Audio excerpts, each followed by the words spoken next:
ஒவ்வொரு வருஷமும் ஆசிரியர்கள் உங்க பள்ளியில கொண்டாடுவோங்கிறத நீங்க பார்த்துப்பீங்க. உங்க மிஸ் எல்லாரும் ஏதாவது விளையாடுவாங்களா நீங்க பார்ப்பீங்க, அப்படித்தானே? ஆமா, அது விளையாட போயிட வேண்டாம்னு சொல்லிட்டு இந்த தடவை ஒரு பட்டிமன்றமா ஏற்பாடு பண்ணி, பட்டிமன்றம்னா உங்களுக்கு தெரியுமா? டிவியில பார்த்துப்பீங்கல்ல? டிவியில பார்த்துப்பீங்களா? யாரோட பட்டிமன்றம் பார்த்துப்பீங்க? யாராவது ஒரு பேர் சொல்லுங்க பார்ப்போம். பட்டிமன்றத்தில் பேசுற ஆள் யாராவது ஒருத்தர் பேர் சொல்லுங்க.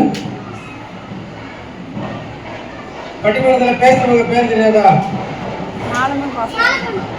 சாலமன் பாப்பியா? Very good. நல்லா கிளாஸ் பண்ணுங்க. நல்லா கவிங்க. Very good. சாலமன் பாப்பியா நடக்கிற பட்டிமன்றம் இல்லையா, அது மாதிரி இங்கே எனக்கும் பட்டிமன்றம் நடக்க போகுது. நான் சாலமன் பாப்பியா மாதிரி நான் பேச தெரியாது. ஆனா இங்க பேசுறாங்களே நம்ம மிஸ் எல்லாம், அவங்க வந்து அந்த பட்டிமன்றத்தில் பேசுறவங்களை விட நல்லா பேசுவாங்க. நல்லா பேசுவாங்களா? அது வந்து ஒவ்வொருத்தர் பேசும்போதும் அவங்க நல்லா பேசுறாங்க பேசலையா அப்படின்னு தெரிஞ்சுக்கணும்னா உங்க கைதட்டல் தான் எனக்கு அடையாளம். சரியா?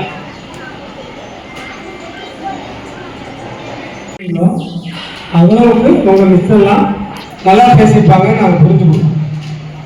உங்க மிஸ்ன்னு சொல்றது பத்ராஜ் ஸ்கூல் மிஸ் மட்டும் கிடையாதுப்பா, சுந்தரவாடி ஸ்கூல் மிஸ்ஸுமே உங்க மிஸ் தான். சரியா? சுந்தரவாடி வேற, பத்ராஜ் வேற கிடையாது. அது முதல்ல மனசில் வச்சுக்கோங்க. யார் நல்லா பேசினாலும் கை. சரிதானா? அப்படி வச்சுக்கலாமா? சரி, நீங்க எல்லாம் ரொம்ப நல்லா ரசிக்கக்கூடியவங்க, அதனால நல்லா பேசுகிற எல்லாத்தையுமே உற்சாகப்படுத்தி கைதட்டணும். இன்னைக்கு பட்டிமன்றத்தினுடைய தலைப்பு என்ன அப்படின்னு சொல்லி, இன்றைய சூழ்நிலையில் இன்னைக்கு உலகம் இருக்குது இல்லையா, இந்த உலகம் இருக்கிற இருப்புல தனி மனித வாழ்க்கை ஒரு மனுஷன் வாழணும்னா என்ன தேவை? பணம் தேவை. என்ன வாழணும்னா பணம் தேவை தானே? பணம் தேவையா படிப்பு தேவையா? எது தேவைப்பாங்க?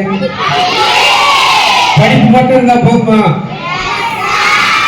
நான் எங்கே படிச்சிருக்கேன், ஒரு கிலோ அரிசி கொடுங்க கொடுத்துருவாங்களா? அப்ப என்ன வேணும்? பணம் வேணும்.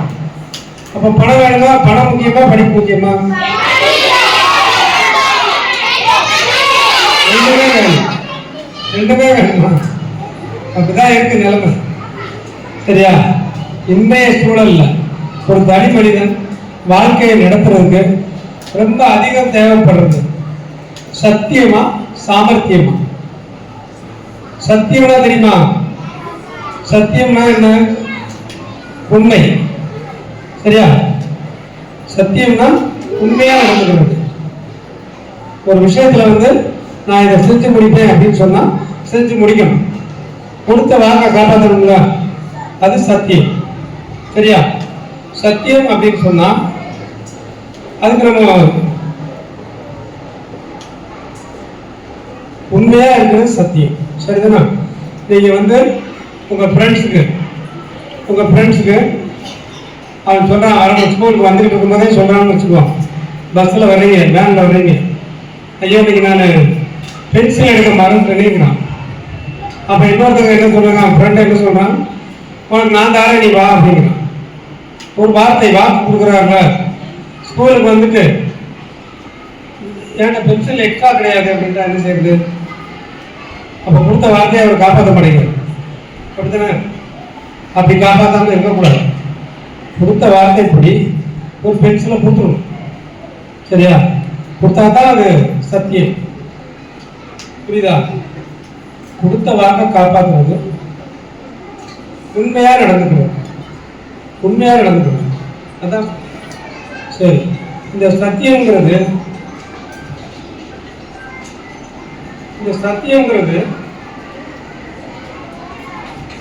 எதோட கண்ட்ரோல் இருக்குது? சத்தியம் எதை சார்ந்ததுன்னு சொல்ல முடியுமா? ஒன்று மனசை சார்ந்ததா இல்லைன்னா அறிவை சார்ந்ததா? சத்தியம் வந்து அறிவோட சம்பந்தப்பட்டதா மனசோட சம்பந்தப்பட்டதா? சொல்லுங்க. அறிவோடையா? மனசோட. கரெக்டா சொல்றீங்க. அறிவை சார்ந்ததா இருக்க முடியாது. அது வந்து கண்டிப்பா மனசை சார்ந்ததாக தான் இருக்கும். என்னன்னு கேட்டாங்கன்னா, அறிவை மட்டுமே சார்ந்திருந்தா சத்தியத்தை கண்டிப்பா கடைபிடிக்க முடியாது. ஏன்னா அறிவு வந்து நம்மளுக்கு சந்தர்ப்பத்துக்கு தகுந்த மாதிரிலாம் நம்மளை மாற சொல்லும். புரியுதா? ஆனா சத்தியம் அப்படி கிடையாது. எப்பயும் ஒரே மாதிரி தான் இருக்கும். அப்போ அது வந்து நிச்சயமா சொல்றேன், மனசை சார்ந்தது. புரியுதா நான் சொல்றது? அதே மாதிரி சாமர்த்தியம்ங்கிறது எதை சார்ந்தது அப்படின்னா சொல்லாமலே புரியும். அது அறிவை சார்ந்தது. இன்னைக்கு இருக்கக்கூடிய சூழல்ல சாமர்த்தியமா பிழைக்கிறது ரொம்ப நல்ல விஷயம்.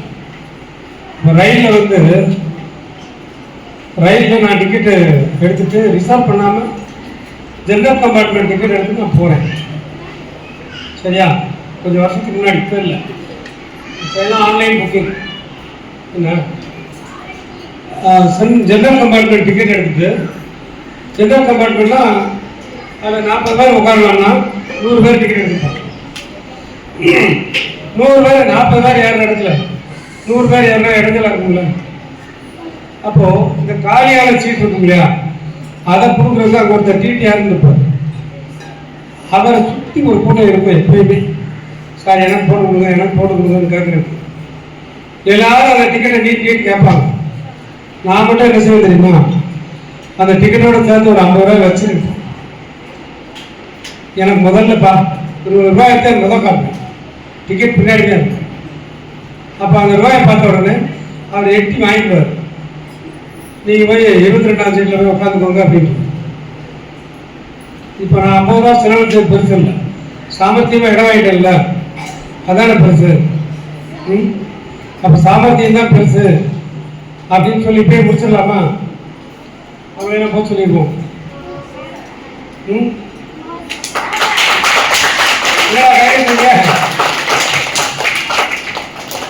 சொல்லிடுவா, சாமர்த்தியம் தான் பெருசு எடுத்து நம்ம சொல்ல முடியாது. அவங்க என்ன சொல்றாங்கன்னு கேட்போம். சரியா? ஏன்னா அவங்க நிச்சயமா சத்தியத்தை தான் பேச போறாங்க. அதனால சத்தியத்துக்கு சத்தியமா நடந்து விடணும் அப்படிங்கிறதுக்கு அவங்க என்ன கருத்துக்கள் சொல்றாங்கன்னு பார்ப்போம். அதுக்கு இவங்க என்ன கருத்து சொல்றாங்கன்னு பார்ப்போம். ரெண்டுல எது சிறந்ததா இருக்கும் அதுதான் வேணும்னு தீர்ப்புல சொல்லு. சரியா? சரி, இப்ப சத்தியமேங்கிற அணியில பேசுறதுக்காக சந்திரமாரி பேசி வராங்க. அவங்க நல்லா மெழுகுவர்த்திகளை உருவாக்கி கொண்டிருக்கும் என் ஆசிரியர் பெருமக்களுக்கும், சத்தியமே என்று தீர்ப்பு கூறுவது சத்தியமே என்ற தீர்ப்பை வழங்க வந்திருக்கும் என் நடுவர் அவர்களுக்கும் என் முதற்கண் வணக்கத்தை தெரிவித்துக் கொள்கிறேன். சத்தியம்தான் ஜெயிக்கும் அப்படின்னு தெரிஞ்சிருந்தே எதிரணியில இருக்கிற என் சக ஆசிரியர்களுக்கும் எனது வணக்கத்தை தெரிவித்துக் கொள்கிறேன். மற்றும் என் அணியினருக்கும் என் வணக்கத்தை கூறி எனது உரையை தொடங்குகின்றேன். தொடங்குவதற்கு முன்னாடி நடுவர் அவர்களே, ஒரு உரையை சொல்லி என்னோட உரையை ஆரம்பிக்கிறேன். சத்தியத்தில் நிலையாக நின்றவர்கள் தான் சரித்திரத்தில் சிலையாக இருக்கிறார்கள். இப்ப நம்ம புக்ல படிக்கிறோம்ல, வரலாற்று பாடங்கள், இந்த பாடங்கள்லாம் படிக்கிறோம்ல, அதுல யார் இருக்காங்க அப்படின்னா எப்பயுமே உண்மையை மட்டும் பேசினவங்க தான் இருக்காங்க. நீங்க யாரையாவது காட்ட முடியுமா இவங்க சாமர்த்தியமா செயல்பட்டதுனால மட்டும்தான் இந்த புத்தகத்துல பாடமா இடம்பெற்றிருக்காங்க அப்படின்னு யாரையாவது ஒருத்தவங்களை காட்ட முடியுமா? அவங்களால காட்ட முடியாது. ஏன்னா எப்பயுமே சத்தியம் தான் என்ன செய்யும், சரித்திரத்துல நிலையா நிற்கும். சாமர்த்தியம் அப்படிங்கிறது என்ன அப்படின்னா, ஒரு பிரச்சனையில இருந்து எப்படி தப்பிக்கலாம், அந்த டைம்ல எப்படி தப்பிக்கலாம் அப்படிங்கிறது தான் சாமர்த்தியம். ஆனா சத்தியம் எப்படி இல்ல, அப்படிலாம் கிடையாது. எப்பயுமே எப்படிதான் போகும் அப்படின்னா ஒரே நேர்கோட்டுல அப்படிதான் போகும். சத்தியத்தை வந்து நம்ம இப்படி எல்லாம் வாழலாம், இந்த மாதிரி சத்தியமா செயல்பட்டா இந்த மாதிரி எல்லாம் நடந்துக்கலாம் அப்படின்னு சொல்லிட்டு என்ன பண்ண முடியும், பிறருக்கு சொல்லி கொடுக்க முடியும். ஆனா அவங்களால அந்த சாமர்த்தியத்தை யாருக்காவது சொல்லி கொடுக்க முடியுமா? ஒரு பிரச்சனையில இருந்து நான் இப்படிதான் அந்த டைம்ல என்ன பண்ணேன், வெளிவந்தேன் அப்படின்னு சொல்லிட்டு உங்களால கூற முடியுமா? கூற முடியாது. ஆனா எங்க கிட்ட கேளுங்க, எப்படி வெளியில வரணும், எப்படி அதை வந்து கையாளணும் அப்படின்னு சொல்லிட்டு அந்த பிரச்சனையில இருந்து வெளிவரதுக்கான பயோடேட்டாவே எங்களால தர முடியுமா? ஆனா உங்களால தர முடியுமா? தர முடியாது. இதுதான் விவேகானந்தர் என்ன சொல்லியிருக்காரு அப்படின்னா, பொய் சொல்லி எப்பயுமே தப்பிக்காத, என்ன செய்யணும், உண்மையை சொல்லி மாட்டிக்கொள் பரவாயில்ல, ஆனா பொய் சொல்லி தப்பிக்கணும் அப்படின்ற ஒரு சின்ன எண்ணம் கூட உங்ககிட்ட வரக்கூடாது அப்படின்னு சொல்லியிருக்காரு. சத்திய பாதை சாதாரண பாதை அப்படின்லாம் நாங்க சொல்ல வரல. அது வந்து எப்படிப்பட்ட பாதை தான், கஷ்டமானதுதான், கரடு முரடானதுதான், முட்கள் நிறைந்ததுதான். அதை பார்த்து தானே நீங்க பயப்படுறீங்க. ஆனா எங்களுக்கு எல்லாம் பயம் இல்ல. அந்த இதெல்லாம் தாண்டினா என்ன பண்ண முடியும், சரித்திரத்துல நம்மளோட பேர் வரும். எங்க உங்களை யாராவது காமிங்க சரித்திரத்துல இவங்கதான் சாமர்த்தியமா செயல்பட்டாங்க அப்படின்னு சொல்லிட்டு உங்களால சொல்ல முடியுமா? சொல்ல முடியாது. நீங்க அந்த முட்களை பார்த்து தானே பயப்படுறீங்க. அதனாலதான் பூவான பாதைய தேர்ந்தெடுத்திருக்கீங்க சாமர்த்தியம் அப்படின்னு சொல்லிட்டு. ஆனா நாங்க அப்படி கிடையாது. முள்ளுக்கு கூட ஒரு குணம் இருக்கு. காலால மிதிச்சவங்களை கையால எடுக்க வைக்கிறது மட்டும் இல்ல, கண்ணீரை வடிக்கவும் செய்யும். அந்த மாதிரி பாதை தான் எங்களோட சத்திய பாதை. ஒரு தாய் வந்து தன்னோட குழந்தைக்கு மருந்து கொடுக்குறா. நீங்க மருந்து கொடுத்தா உடனே குடிச்சிருவீங்களா? என்ன செய்ய மாட்டீங்க, குடிக்க மாட்டீங்க, அழுவீங்க.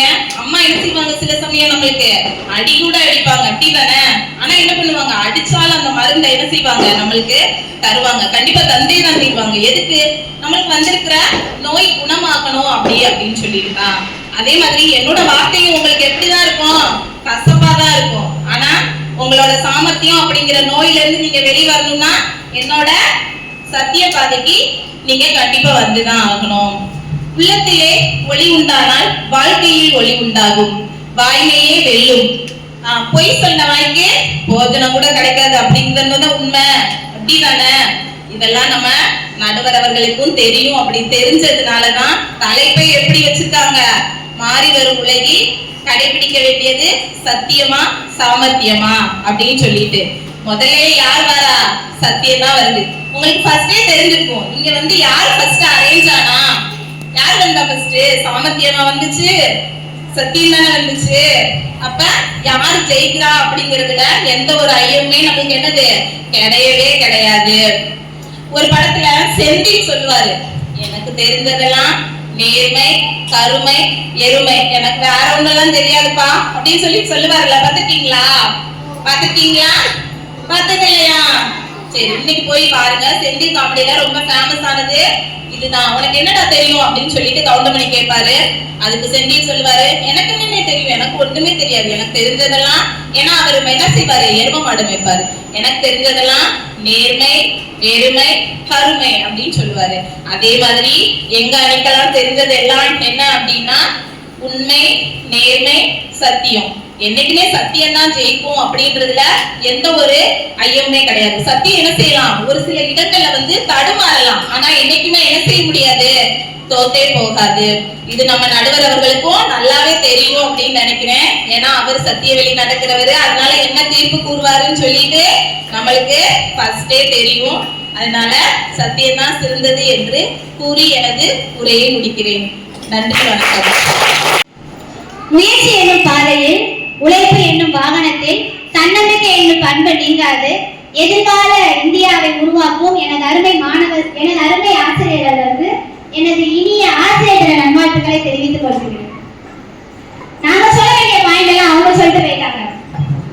அவங்க சொன்ன அதேதான். இந்த செந்தில் ஒரு டைலாக் சொல்லியிருப்பாங்க, என் பரம்பரைக்கு தெரிஞ்சதெல்லாம் நேர்மை, எருமை, கருமை அப்படின்னு இருப்பாங்க.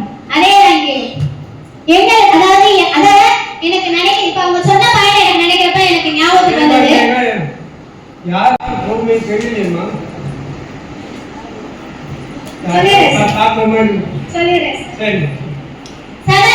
சொன்னாங்க எங்க அணையில இருக்கவங்க எல்லாருக்குமே தெரிஞ்சது நேர்மை, கருமை, எருமைன்னு. அப்ப எனக்கு நிறைய பாக்குறப்ப எனக்கு தோன்ற ஒரே விஷயம், அவங்கள பாக்குறப்ப எனக்கு தெரிகிறது சத்தியம், பத்தியம், வைத்தியம் அப்படின்னு எனக்கு தோணுது. அவங்க என்ன சொல்றாங்க, அதாவது சத்தியத்தை கடைபிடி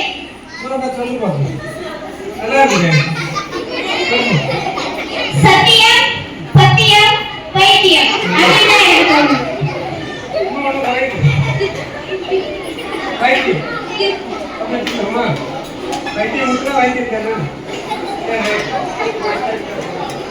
அவங்க சொன்னாங்க சத்தியத்தினாலதான் நிறைய பேர் வரலாற்றுல சாதனையாளர்களா மாறி இருக்காங்க அப்படின்னாங்க. சாமர்த்தியத்தால யாருமே சாதனையாளர்களா மாறவே இல்லைன்னு சொன்னாங்க. நான் எடுத்துக்காட்டு சொல்றேன்.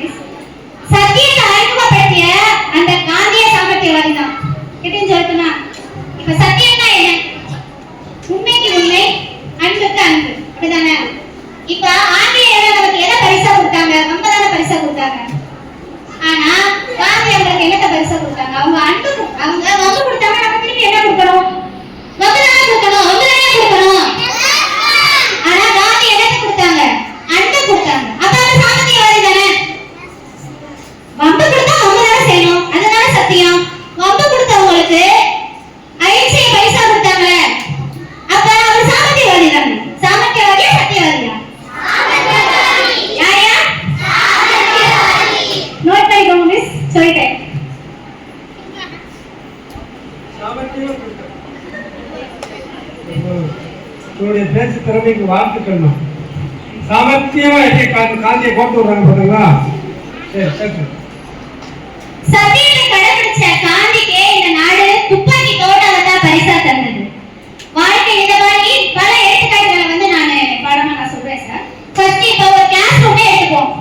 ஒரு கிளாஸ் ரூம்ல ஒரு பையன் வந்து ரொம்ப ஸ்லோவா தான் படிக்கிறான், மெதுவா படிக்கிறான். அதுக்கு காரணம் பல காரணம் இருக்கலாம். ஒண்ணு அவன் வீட்டுல சப்போர்ட்டிவா இருந்திருக்கலாம், இல்லைன்னா அவனோட கெப்பாசிட்டி அவ்வளவுதான் இருந்திருக்கலாம். அந்த பையன் போய் உண்மையா மத்தவங்கள கம்பேர் பண்ணிட்டு நீ எதுக்கு ஸ்கூலுக்கு போற, நீ எதுக்கு ஸ்கூலுக்கு போற, அவனால படிக்க முடியல, வீட்டுல போய் ஆர்டர் மேக்கப் பண்ணுங்க அப்படின்னு சொல்ல முடியும்? அவனோட நிலைமை எப்படி உண்மை அப்படியே சொல்ல முடியுமா? அவனுக்கு படிக்க தெரியாதுல, நீ எதுக்கு ஸ்கூலுக்கு போற அப்படின்னு சொல்ல முடியும்? இல்ல, அப்படி சொல்ல முடியாதையா? எப்படி சொல்லணும்?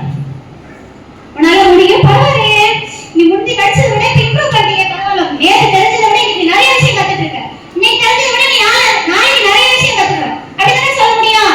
அப்ப அந்த இடத்துல அவங்கிட்ட உண்மையை சொல்றப்ப அவன் சோர்ந்து போற, வாழ்க்கையில ஒரு அடி பின்னோக்கி நகர்கிறான்.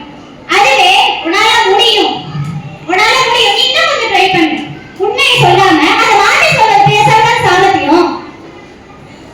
அப்ப கிளாஸ்லயும் சரி, வாழ்க்கையிலயும் சரி. இப்ப இன்னொரு எடுத்துக்காட்டு நான் சொல்றேன். எங்க வீட்டுல நான் 2 பேரை பார்த்திருக்கேன். ஒருத்தவங்களுக்கு என்ன செஞ்சிருக்காங்க அப்படின்னா, உடம்பு ஒருத்தவங்களுக்கு ஹார்ட்ல ப்ராப்ளம் அப்படின்னு கெடு கொடுத்துட்டாங்க. இதுக்கு மேல எங்களால இருக்க முடியாது அப்படின்னு சொல்லிட்டாங்க. இன்னொருத்தவங்களுக்கு வயசாயிடுச்சு, இதுக்கு மேல இந்த பாட்டி இருக்க முடியாது, கொஞ்ச நாள் தான் இருக்காங்கன்னு சொல்லிட்டாங்க. அவங்ககிட்ட போய் ஏன் கிளவி இன்னும் கொஞ்ச நாளைக்கு செத்து போயிருக்கியா டாக்டர் சொன்னாங்க அப்படின்னா சொல்ல முடியும்? அப்படின்னு சொல்ல முடியும்? அப்படி சொன்னா அந்த பாட்டி என்ன செய்வாங்க? கஷ்டப்படுவாங்க, உடஞ்சு போயிருவாங்க. அங்க எங்க கடைபிடிக்கிறவங்க சத்தியத்தை? அங்க ஏன் நம்ம சத்தியத்தை கடைபிடிக்கிறோம்? சாமர்த்தியம். ஒண்ணு இல்ல ஆச்சு, 2 நாளா நம்ம டிஸ்சார்ஜ் பண்ண, 1 நாளா அவங்க டிஸ்சார்ஜ் பண்ணிடுன்னு சொல்லிட்டாங்க. நீங்க என்ன செய்வீங்க? எப்பயும் போல பழைய மாதிரி வந்துருவீங்க அப்படின்னு சொல்றப்ப அவங்க வாழ்க்கையில ஒரு அடி முன்னோக்கி தானே நகர்றாங்க, பின்னோக்கி நகர்றது இல்லையே. அப்ப மனுஷ வாழ்க்கையில கடைபிடிக்க வேண்டியது சாமர்த்தியத்தை தானே. இது இப்ப இருக்க எடுத்துக்காட்டு. இதுவே நான் வரலாற்று கதையில எடுத்துக்காட்டு சொல்றேன் நண்பர்களே. சத்தியவான் சாவித்திரி கதை எல்லாரும் கேள்விப்பட்டிருப்பீங்க. சாவித்திரி வந்து சத்தியவானை காப்பாற்றுறதுக்கு சாமர்த்தியமா செயல்பட்டனாலதான் அவனோட புருஷனோட உயிரை அவளால காப்பாற்ற முடிஞ்சு. வரலாற்று கதையிலே சொல்லணும், நடப்பு நிகழ்வுகளே சொல்லணும் நண்பர்களே.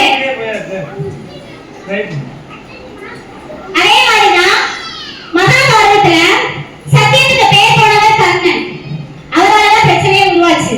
சாமர்த்தியத்துக்கு பெயர் போனவர் கிருஷ்ணன், அவராலதான் அந்த போரை முடிவுக்கு வச்சது. அப்ப வாழ்க்கையில கடைபிடிக்க வேண்டியது சாமர்த்தியத்தை தானே, சத்தியத்தை இல்லையில. ஒரு பாடல் சொல்லி என்னோட உரையை முடிச்சுக்கிறேன்.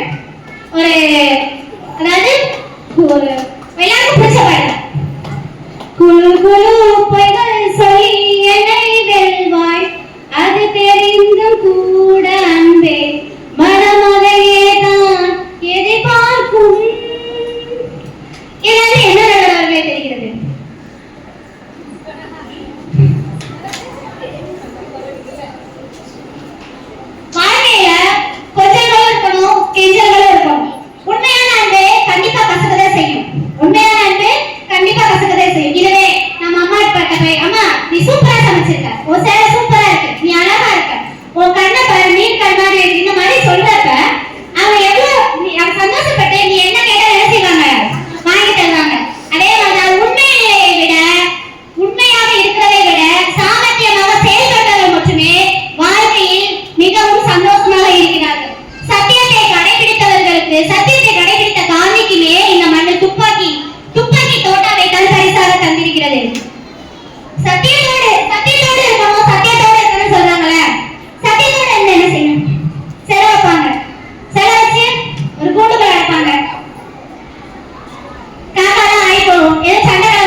கேளுங்க.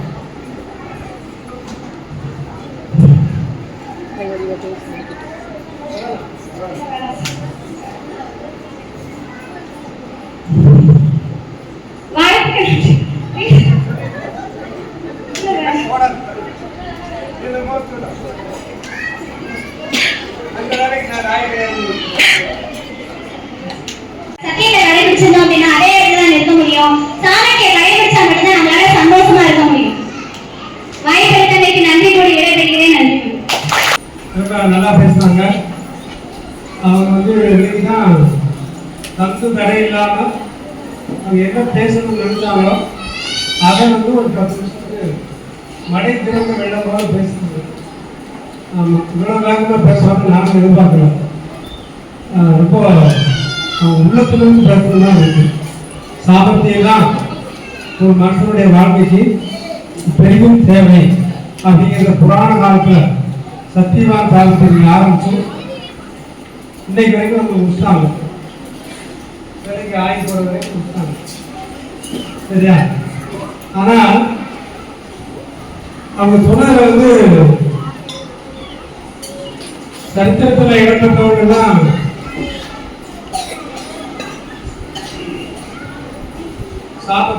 காந்தியும் அவங்க வந்து இருக்காங்க. சாமர்த்தியசாலின்னாங்க. காந்தி வந்து சத்தியமேவ ஜெயதே அப்படின்னு அவங்க தான் சொன்னாங்க. வாயிலேயே வெல்லும் அப்படின்னு சொன்னார். யார் சொன்னா? மகாத்மா காந்தி. ஆனா அவரவே சாமர்த்தியசாலி அப்படின்னு சொல்லக்கூடிய சாமர்த்தியம் சுந்தரவல்லி இருக்கு. ரொம்ப கிடைக்காம கைதுங்களா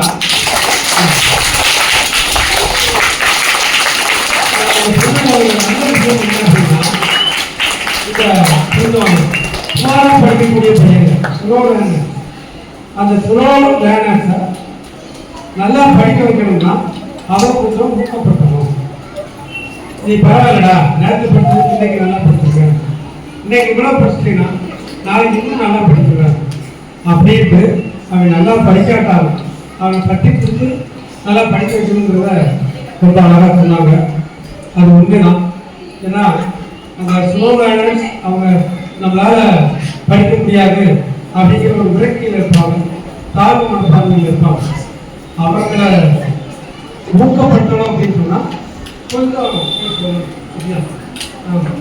மைமையும் வாய்மையும் குறைத்தீங்க. நல்லதுதான் சொன்னது தப்பு அப்படிதான் வந்து எனக்கு புரியுது. மைமையும் வாய்மைகளுக்கு குறை தீர்ந்த நன்மை தயக்குவீங்க அப்படின்னு சொல்லியிருக்காரு வள்ளுவர். அதனால நான் திருக்குறள் சொன்னால் நாங்கள் மைக்கு படிச்சுக்கணும். மைக்கு அடுத்த என் கைக்கு வராது. அதனால ஆனால் கடைசியில் ஒன்று சொன்னாங்க. அதனால அவங்க என்ன சொன்னாங்க, அம்மாட்ட போய் அம்மா நீங்கள் கண்ணு நீஸ் மாதிரி மூக்கு கிளி மாதிரி கண்ணம் கண்ணாடி மாதிரி இருக்கு அப்படின்னு சொன்னாங்கன்னா சாப்பாடு நல்லா நல்லா இன்னும் உங்களுக்கு நல்லா சமைச்சு போடுவாங்க அப்படின்னு சொன்னாங்க. இதான் என்னால் ஏற்க முடியும். வந்து வீட்டில் சொல்லியிருக்கான் உங்கள் அம்மாட்ட, அம்மா இன்னைக்கு டிஃபன் பாக்ஸில் கொடுக்க இல்லையா, ரொம்ப அருமையாக இருந்துச்சு, சூப்பராக இருந்துச்சு, நான் இங்கே வந்து நல்லா இது மாதிரியே போடுவேன், நான் சாப்பிட்றேன் அப்படின்னு. ஏன்னா அன்னைக்கு தான் மிஸ் சொல்லியிருக்காங்க, உங்கள் அம்மாவை போய் புகழுங்க, அவங்க சாப்பாட்டை புகழுங்க, அவங்க சேலை கட்டுறத புகழுங்க அப்படின்லாம் மிஸ் அன்னைக்கு தான் குற்றவாளி முடிச்சு கிளாஸில் சொல்லியிருக்காங்க. அந்த பையன் போய் சொல்லியிருக்கோம், சரி முதல்ல சாப்பாடை புகழ்றதுல ஆரம்பிப்போம் அப்படின்னு. அவங்க அம்மாட்ட போய் சொன்ன உடனே அவங்க அப்பா சொல்லியிருக்காங்க, ஏண்டா இவ்வளவு நாளும் நான் உனக்கு கஷ்டப்பட்டு சமைச்சு கொடுத்தேன், நல்லாவே இல்லைமான்னு கொட்டிட்டு சொல்லுவேன், இன்னைக்கு தான் பக்கத்து வீட்டில் வாங்கி கொடுத்து இது உனக்கு நல்லா இருக்காங்களா அப்படின்னு அவங்க எதிர்த்துட்டாங்க, மொத்துனாங்க. அதனால இது சத்தியமா இருக்கணும் அப்படின்னு நான் சொல்லல, இவங்க சொல்ல போறாங்க. அடுத்து சொல்ல வரப்போது யாரு? முத்தருப்பா 3 தேதி யாராரு? ஆமா கல்வி, செல்வம், வீரம் இதெல்லாம் அவங்க இருக்கு. கல்வி அவங்க படிச்சிருக்காங்க, எனக்கு தெரியுது. செல்வம் பல மடங்கு வீரம் எப்படி இருக்குன்னு ஒரு பேச்சிருப்பாங்க.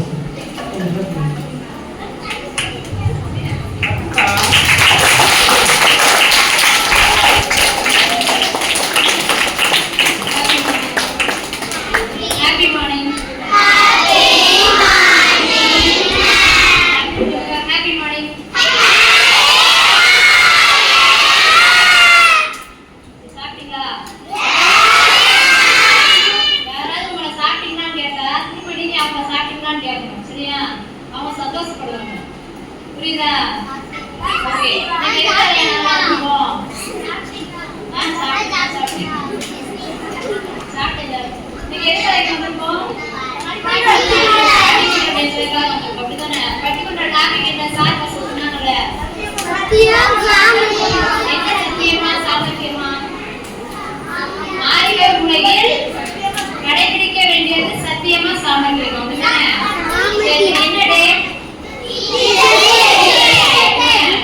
டீச்சருக்கு ஒரு வார்த்தை சொல்லலாமா? வகுப்பறையை கல்வறையாக்கி ஆண்டுதோறும் ஆயிரம் ஆயிரம் மாணவர்களுக்கு ஜன்னலம் கொடுக்கும் பிரமாக்களாகிய அனைத்து ஆசிரியர்களுக்கும் ஆசிரியர் தின நல்வாழ்த்துக்களை தெரிவித்துக் கொள்கிறேன்.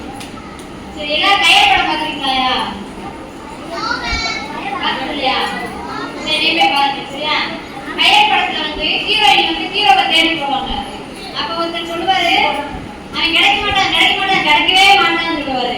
அதே மாதிரிதான் சாமர்த்தியம் என கூறிக்கொண்டிருக்கும் என் எதிரணியின் அன்பு சகோதரிகளுக்கும்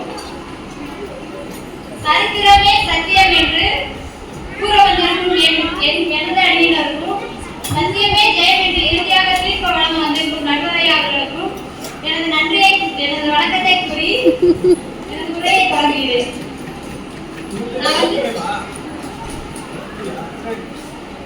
நான் வந்து செவ்வாய்க்கிழமை சாயந்தரம் நல்லதா எங்க சொல்லிட்டாங்கல்ல, அவங்கள்ட்ட போன் பேசினேன். அப்ப அவங்க சொன்னாங்க, நீங்க என்ன டாபிக் பேசினா கேட்டேன். அவங்க சொன்னாங்க, சத்தியமா நாங்க சாமர்த்தியம் தான் சொன்னாங்க. அன்னைக்கு நேற்று சத்தியத்தை பண்ணிட்டு இன்னைக்கு சாமர்த்தியத்துல உட்காந்துருக்காங்க. அது என்னன்னு தெரியல. சத்தியம் பண்ணிட்டு இன்னைக்கு சாமர்த்தியத்துல உட்காந்துருக்கீங்க.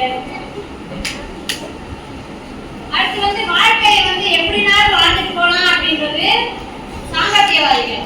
வாழ்க்கையை எப்படிதான் வாழணும் அப்படிங்கிறது தான் யாரு? சத்தியவாதிகள். ராமாயணத்துல வந்து பாத்தீங்கன்னா சீதையை வந்து லட்சுமணனும் ராமனும் என்ன பண்ணிட்டு போவாங்க அப்படின்னா போட்டு போயிருவாங்க. இதுக்கு தாண்டி நீங்க வந்து வரக்கூடாது அப்படின்னு சொல்லிட்டு ஒரு மாமன் வந்து பிடிக்கிறதுக்காக போயிருவாங்க. அப்ப அந்த சீதை வந்து என்ன பண்ணுவாங்க அப்படின்னா அந்த சத்தியத்துக்கு கட்டுப்பட்டு அங்கேயே தான் இருப்பாங்க. அதே மாதிரிதான் அதனாலதான் ராமன் வந்து தூக்கிட்டு போனான்னு நீங்க சொல்லலாம். ஆனா அவங்க எதுக்கு அவங்களுடைய கணவர் சொல்லிட்டாரு அப்படின்றதுக்காக சத்தியத்தை கட்டுப்பட்டு இருக்காங்க. ஆனா இங்க சாமர்த்தியம் அப்படி சொல்லிட்டு உட்கார்ந்துருக்காங்க இல்லையா? எங்க நீங்க சொல்லுங்க பாப்பா, உங்க கணவர் இப்ப ஏதாவது ஒரு ஃபங்க்ஷனுக்கு நீ போக வேண்டாம் கிட்ட இது சொல்லிட்டு வேலைக்கு போயிட்டாங்க. நீங்க ஏதாவது அவங்க கணவர் பேச தாண்டி உங்க சாமர்த்தியத்தை யூஸ் பண்ணி பேசுறீங்களா? போக முடியாதுல்ல. அப்ப அது என்ன ஜெயிக்கும்? சத்தியம் தான் ஜெயிக்கும். சரியா? அடுத்து வந்து பாத்தீங்கன்னா காந்தியடிகள் வந்து சத்திய சோதனைன்னு ஒரு புக் எழுதியிருக்காரு. அப்படிதானையா? இப்ப எதிரணிகளை சொல்லலாம், சத்தியத்துக்கே சோதனை தானே அப்படி சொல்லலாம். ஆனா நான் சொல்லுவேன், சத்தியத்துக்கே சோதனை அவர் எடுக்கல. சத்தியத்துக்கே சோதனை வந்தாலும் எப்படிதான் இருக்கும்? சாமர்த்திய வழியில போகக்கூடாதே தவிர சத்தியத்துல தான் போகணும் அப்படின்றதுக்காக தான் அவர் வந்து என்ன எழுதினாரு? சத்திய சோதனை புக்கே எழுதினாரு. சரியா? அடுத்து வந்து நடுவர்கிட்ட ஒரே ஒரு கேள்வி. நடுவர் அவர்களே, இப்ப நீங்க எத்தனை வருஷமா ஸ்கூல் நடத்திட்டு வரீங்க?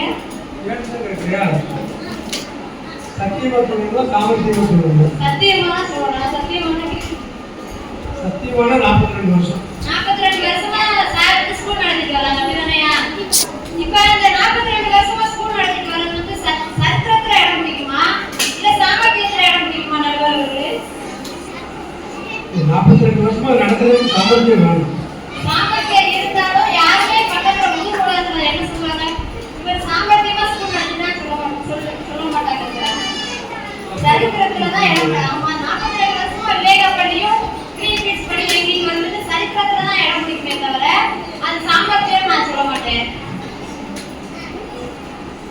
அடுத்து வந்து இப்ப வந்து பாத்தீங்கன்னா பெட்ரோல் டீசல் எல்லாம் கவர்மெண்ட் வந்து என்ன பண்ணுவாங்க அப்படின்னா 5 ரூபாய் 10 ரூபாய் கொடுத்துவாங்க. அப்படின்னா ஆனா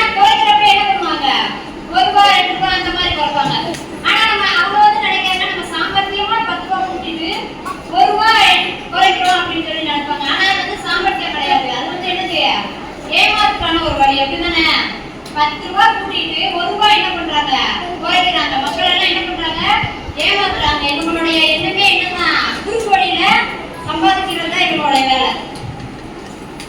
அடுத்து வந்து பாத்தீங்கன்னா சுந்தரவழி சகோதரி சொன்னாங்க, என்ன சொன்னாங்க, இவங்களுக்கு தெரிஞ்சது எல்லாமே சத்தியம் பத்தியம் பைத்தியம் இருந்தாங்க. இவங்களுடைய எண்ணம் எல்லாமே எப்படின்னா அடுத்தவங்களை கோவப்படுத்தி இவங்க சந்தோஷப்படுறதுதான் என்னது இவங்களுடைய எண்ணம். சரியா? சத்தியத்தோட நம்ம வாழ்ந்தோம் அப்படின்னா வாழ்க்கையில தடுமாறலாமே தவிர ஆனா என்னைக்குமே என்ன பண்ண முடியாது, தடமாறாது. சரியா? என்று கூறி எனக்கு உரையை முடிக்கிறேன்.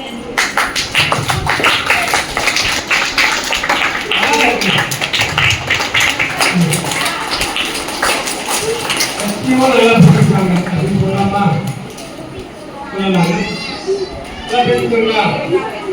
அவங்க கருத்தை சத்தியங்கிற அடிக்கு வகுத்துற மாதிரி ரொம்ப நல்லா சொல்லியிருக்காங்க. சத்திய சோதனை புத்தகத்தை தான் சொன்னாங்க. சத்தியம்னாலே சோதனை அப்படிங்கிறதுலாம் கிடையாது. சத்தியத்துக்கு சோதனை வந்தாலும் சத்தியத்தை தான் கடைபிடிக்கணும் அப்படிங்கிறது தான் மகாத்மா காந்தி சொல்றது அப்படிங்கிறது ரொம்ப அதிகம் சொன்னாங்க. பெட்ரோல் விலை குறைக்கிறதுக்கெல்லாம் சொன்னாங்க. அது கவர்மெண்ட்டுடைய சாமர்த்தியம். ஆனால் அந்த சாமர்த்தியம் எவ்வளோ நாளைக்கு நினைக்கும்? அடுத்த எலெக்ஷன் தான் மாறிடுங்கள, மாறிடுமா? ரொம்ப அதிகமாக விலைவாசியை கூட்டிகிட்டே போனாங்கன்னாங்க அவங்களுக்கு வந்து என்ன ஆகும்? அடுத்த எலெக்ஷன்ல மக்கள் கூட சொல்றாங்க. அப்ப அங்க என்ன செய்யணும்? சாமர்த்தியமா விலை போட்டு செய்யணுமா? சத்தியமா நடந்துட்டாதனால அவங்க சொல்றாங்க அப்படிங்கிறது ஒரு பெரிய கேள்விக்குறி. சரி, இப்போ இதுக்கெல்லாம் அத்திக்கும் எத்திக்கும் பத்திக்கும் என் தாய்மொழியாம் தமிழை வணங்கி என் உரையை தொடங்குகிறேன். அதுக்கு முன்னாடி ஹாப்பி டீச்சர்ஸ் டே. தூங்கும் புலியை பறை கொண்டு எழுப்பினோம், தூய தமிழரை தமிழ் கொண்டு எழுப்பினோம். இது சத்தியத்தால் அல்ல, சாமர்த்தியத்தால். நடுவர் அவர்களே, இன்றைய பட்டிமன்றத்துக்கான தலைப்பு என்னது? மாறி வரும் உலகில் மனிதன் கடைபிடிக்க வேண்டியது சத்தியத்தையா சாமர்த்தியத்தையா? அதுக்கு ஒரு சின்ன எக்ஸாம்பிள் சொல்றேன். பொதுவா நீங்க கவிதைகள்லாம் படிச்சிருப்பீங்கல்ல, கவிதை அதுல மேக்சிமம் அந்த கவிஞர்கள்லாம் எப்படி எழுதியிருப்பாங்க? பெண்களை ஒரு பூவோட நிலவோட, நம்ம நண்பர்களே சொன்னாங்க, கிளி போல மூக்கு இருக்கு, அவ கலர் பாரு, எலுமிச்சம்பழ கலர். ஆக்சுவலா எலுமிச்சம்பழ கலர் என்ன கலர்? மஞ்சள் கலர்ல யாராச்சும் இருப்பாங்களா? அப்ப உண்மையா சொன்னா அதை யாரும் ரசிக்க மாட்டாங்க. அந்த இடத்துல நம்ம சாமர்த்தியமா வேற ஒரு சொல்ல போய் தான் ரசிக்கிறாங்க. சாமர்த்தியமா எழுதின கவிதைகளை தான் பெண்கள் என்ன பண்றாங்க? விரும்பி வாங்கி படிக்கிறாங்க. அதனாலதான் சாமர்த்தியத்தாலதான் நிறைய கவிதைகள்லாம் எழுதுறதுக்கு இப்ப நிறைய புலவர்கள் எல்லாம் உருவாகிட்டு வராங்க.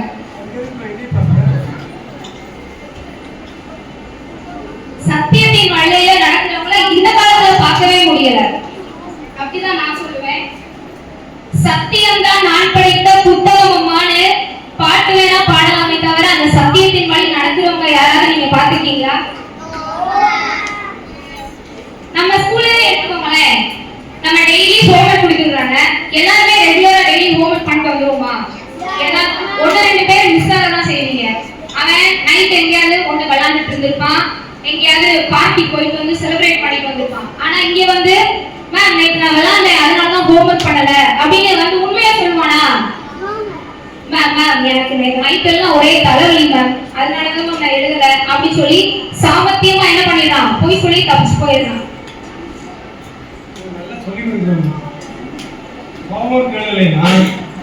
மறுநாள் நீங்க வந்து என்ன சொல்லலாம்னு உங்களுக்கு சொல்லி கொடுத்தாங்க. நடுவர் அவர்களே, வாழ்க்கை என்பது ஸ்ட்ரைட் ரோடு, ஸ்ட்ரைட்டான ஹைவே அப்படின்னு சொல்லி நம்ம சந்திரமாரி மிஸ் வந்து சொன்னாங்க.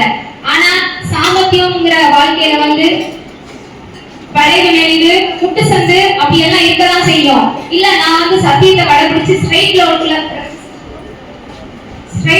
தான் போவேன் அப்படின்னா என்ன நம்ம வாழ்க்கையில நிறைய கஷ்டங்கள் அனுபவிக்க தான் செய்யணும்.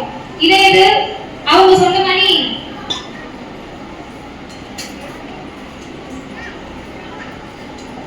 சாமர்த்தியம் அப்படின்ற வழியை நம்ம கடைபிடிச்சோம்னா வளையிற இடத்துல வளைஞ்சு போய்க்கலாம், நெளியிற இடத்துல நெளிஞ்சு போய்க்கலாம். கரெக்டான வழியில நம்ம சரியான பாதையை போய் அடைஞ்சிருவோம். எடுத்துக்கோங்க. எல்லாரும் சொல்லிட்டு போறாங்க, அம்மா வச்ச குழம்பு அம்மா அம்மா எப்படி இருக்குன்னு கேட்பாங்க. நம்ம என்ன சொல்லணும், நல்லாதாம்மா இருக்கு, ஆனா இன்னும் கொஞ்சம் நல்லா இருக்கு இன்னும் கொஞ்சம் காரத்தை ஏற்றிட்டு உப்பு கொஞ்சம் கம்மியா இருந்தா இன்னும் சூப்பரா இருக்குமா அப்படின்னு சொல்லி பாருங்களேன். அம்மா நாளைக்கு உனக்கு பிரியாணி செஞ்சு தருவாங்க. இல்ல நான் உண்மையை தான் சொல்லுவேன் அப்படின்னு சொல்லிட்டு, என்னம்மா குழம்பு வச்சிருக்கீங்க, வாயிலே வைக்க முடியல அப்படின்னா மறுநாள் என்னது, பழைய சோறு கூட கிடைக்காது. அதுவும் பேசு அம்மா சொல்லி வாய் கட்டிருக்காங்க இன்னொரு அதை இன்னைக்கு வந்து ஒப்பி நம்ம பார்ப்போம். உண்மையை சொன்னதுனாலதான் அந்த பழைய சோறு கூட கிடைக்காம போயிடுச்சு. நானும் சாமர்த்தியமா பதில் சொல்லிருந்தேன்னா மறுநாள் எனக்கு என்ன கிடைச்சிருக்கும், பிரியாணி கிடைச்சிருக்கும். மிஸ் பண்ணிட்டேன் சத்தியத்தை சொல்லி. ஒரு கவிதை சொல்றேன். மலையே சூழும் மலை, மலையே குடையும் எலி, மலையே சரிக்கும் மண், மலையே பிளக்கும் வெடி. இப்ப நான் என்ன சொல்லிருக்கேன், மலை, எலி, மண், வெடி, இது எல்லாமே மலை இருக்குல்ல, மவுண்டன், அதை விட வலிமை குறைஞ்சதுதான். ஆனா இந்த வலிமை குறைஞ்சது அந்த மலையவே பிளந்து போடுது அப்படின்னா அது இந்த கம்மியான ஆற்றல் உள்ள இவங்களுக்கு என்ன அதிகம், சாமர்த்தியம் ரொம்ப அதிகம்ங்கிறதுனாலதான் அவ்வளவு பெரிய மலையையே என்ன பண்றாங்க, தகர்த்து எறிகிறாங்க. இறுதியா ஒரு கவிதை சொல்லி நிறைவு பெறுகிறேன். சத்தியமாக இரு, உன் பகைவனை அடையாளம் காண்பாய்.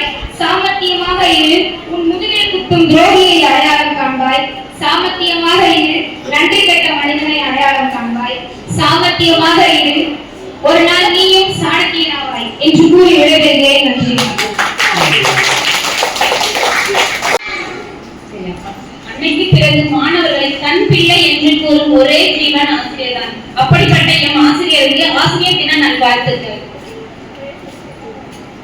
சாமர்த்தியத்துக்கு பேசும் சாமர்த்தியவாத அணியினருக்கும் எனது வாழ்த்துக்கள். நடுவரையா அவர்களே சொல்லிட்டாரு. இந்த தலைப்பு என்னது, மாறிவரும் கையில் மனித வாழ்க்கைக்கு தேவையானது என்னது, சத்தியமா சாமர்த்தியமானது. முதலே சொன்னது எதை சொல்றாரு, சத்தியத்தை தான் அவர் சொல்லிட்டாரு. அதனாலதான் நாங்க சத்தியத்தை எடுத்து நாங்க சத்தியத்தை பத்தி பேச வந்திருக்கோம். வேற வழி இல்லை, எதையாவது ஒன்று சொல்லித்தானே ஆகும். அதுக்காக ரெண்டையும் ஒரே மாதிரி வார்த்தை முடியுமா, வேற வார்த்தை தான் வரும். அதை சொல்லக்கூடாதுல்ல நீங்க. சத்தியம் என்பது தைரியத்தின் மறுவடிவம் என்று அமர்ந்திருக்கும் என் அணியினருக்கும் வணக்கத்தை கூறி தொடங்குகிறது. கத்தியின்றி ரத்தமின்றி யுத்தம் ஒன்று வருகிறது, சத்தியத்தின் நித்தியத்தை நம்பும் யாவும் சேருவீர் என்ற நாமக்கல் கவிஞர் வரிகளை தொடங்கி சத்தியத்தை பற்றி பேச வந்துள்ளேன். நமது தமிழக அரசு சின்னம் தெரியுமையா, கோபுரம் ஆண்டாள் கோவில் கோபுரத்தோட முத்திரை பார்த்துட்டீங்களா? அந்த முத்திரையில உள்ள வரிகள் என்னன்னா வாய்மையே வெல்லுன்றதுதான். அது எதை பத்தி குறிக்கிறதுனா சத்தியத்தின் இன்றியமையாமை பத்தி குறிக்கிறது. சத்தியம் என்பது உள்ள உடல் மெய் எல்லாத்தையும் தான் சொல்ல முடியாது. நம்ம எல்லாத்துக்கும் அடங்கிதான் நம்ம இங்க உட்கார்ந்துட்டு இருக்கிறோம்.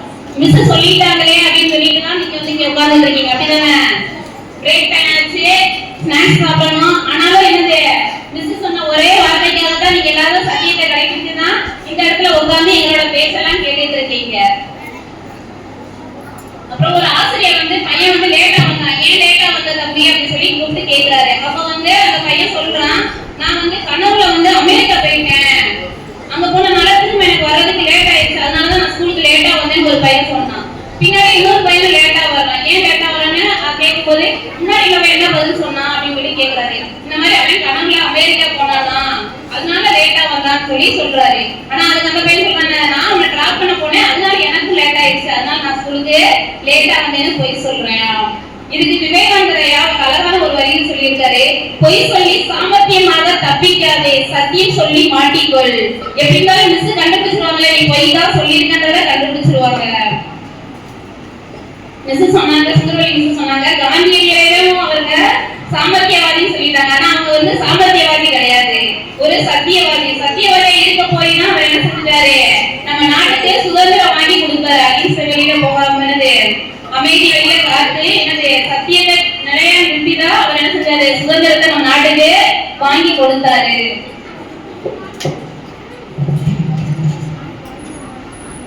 சாமர்த்தியவாதிகள் என்னைக்குமே தான் மட்டுமே நல்லா இருக்கணும்னு நினைக்கிறவங்க. ஆனா சத்தியவாதிகள் நாமும் நல்லா இருக்கணும், நம்மளை சுத்தி இருக்க எல்லாருமே நல்லா இருக்கணும்னு நினைக்கிறவங்க.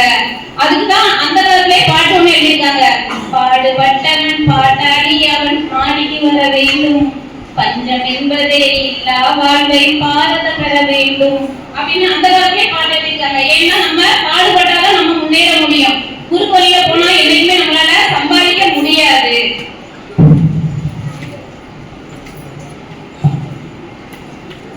சொன்னாங்க நிறைய சாமர்த்தியமா தப்பிக்கலாம், என்ன ஒரு பொய் சொன்னாலும் சாமர்த்தியமா நம்ம தப்பிச்சுக்கலாம் அப்படின்னு சொல்லிட்டே இருந்தாங்க. ஆனா சாமர்த்தியமா நீ பொய் சொல்லிருக்கியா அப்படிங்க என்ன சொல்லுவ? சத்தியமா நான் என்ன சொல்றேன், நான் அதை தப்பா செய்யலாமா அப்படின்னு சொல்லுவேன். அப்படிதானே? சாமர்த்தியமா ஏதாவது பொய் சொன்னாலும் என்ன இருந்தாலும் நீ என்ன செய்வ, அம்மா கிட்ட மாட்டிக்கிடுவ. காலையில வந்ததுமே பிரியாமிஸ்ட கேட்டோம், பிரியாமிஸ் ப்ரிப்பேர் பண்ணிட்டீங்களா கேட்டதுக்கு சத்தியமா நானே ப்ரிப்பேர் பண்ணலன்னு சொல்லிட்டு சத்தியத்தை பத்தி தான் அவங்களும் பேசினாங்க. தேங்க்யூ. சாமர்த்தியமா பேசுறாங்க. ஃபர்ஸ்ட் பாயிண்டே சார் சொல்லி கொடுத்தாங்க. பாத்துக்கோங்க. சார் என்ன சொன்னாங்க, மிஸ் உற்சாகப்படுத்துறதுக்கு கிளாஸ் பண்ணுங்கன்னு சொன்னாங்க. அது ஒரு சாமர்த்தியமான வழி. என்னை ஊக்கப்படுத்துறதுக்கு சார் வந்து சாமர்த்தியமா பேசினாங்க. சரியா? ஓகே. இங்க கூடியிருக்க அனைவருக்கும் முதற்க வணக்கத்தை தெரிவித்துக் கொள்கிறேன். அடுத்தபடியாக ஸ்டாஃப்ஸ் எல்லாரும் வந்திருக்காங்க. டீச்சர்ஸ் அப்படின்னாலே எல்லாருக்குமே தெரிஞ்சது செகண்ட் பேரண்ட்னு சொல்லுவாங்கல்ல. அந்த மாதிரி நம்ம ஸ்கூல்ல இங்கேயும் சரி, விவேகா ஸ்கூல்லையும் சரி, எனக்கு சொல்லிக் கொடுத்த டீச்சர்ஸ் சரி, எல்லாருமே என்ன சொல்லு அப்படின்னா டீச்சர்ஸ் எங்க வாழ்த்துக்கள் சொல்லிக்கிறேன். இப்ப சத்தியம் அப்படின்றத பத்தியே எதிரொலிக்காரங்க ரொம்ப சிறப்பா பேசிட்டே இருக்காங்க அப்படின்னு நான் சாமர்த்தியமா அவங்க சொல்லிக்கிறேன். அவங்க பெருமைக்காங்க, அவங்க சந்தோஷப்படுறாங்க. சரியா? சத்தியம் அப்படின்றதுல ஏதாவது ஒரு இடத்த நீக்கிட்டோ ஏதாவது சேர்த்தோ ஏதாவது ஒரு அர்த்தமுள்ள வார்த்தை வரலான்னு சொல்லுவாங்க. ட்ரை பண்ணி பாருங்க யாராவது. சத்தியம் அதுல அர்த்தமுள்ள வார்த்தை ஏதாவது இருந்தான்னு கொஞ்சம் தேடி பாருங்க. சத்தியம் அப்படின்றதுல சாத்தியமான வார்த்தை இருக்கா சார்? இல்லையே சார். சாமர்த்தியம் அப்படின்னு எடுத்துக்கிட்டீங்கன்னா சாத்தியம் அது இருக்கு. சாமர்த்தியத்துக்குள்ளேயே சாத்தியமும் இருக்கு. அப்ப சாமர்த்தியத்தை கடைபிடிக்கிறது மட்டும்தான் சாத்தியம். சத்தியத்தை கடைபிடிக்கிறது வந்து எல்லாரையும் செய்ய முடியாது, அது செய்ய தேவையில்லாத ஒன்னாதான் இருக்கு. இப்ப சொல்லிட்டு சந்திரபாபு சொன்னாங்க நேர்கோடு அப்படின்னு. நேர்கோடு சத்தியமா நேர்கோடவே போறாங்கன்னா குண்டு குழியுமா இருக்கு. பைக்ல டூ வீலர்ல போறவங்க நேர்கோட தான் போறேன் குண்டு குழியில ஏற்றி விட்டுட்டு போனா என்ன வாங்க போய் வெளிலதான் சேர்க்கணும். குறுக்கல மட்டும் உடஞ்சி போகும்.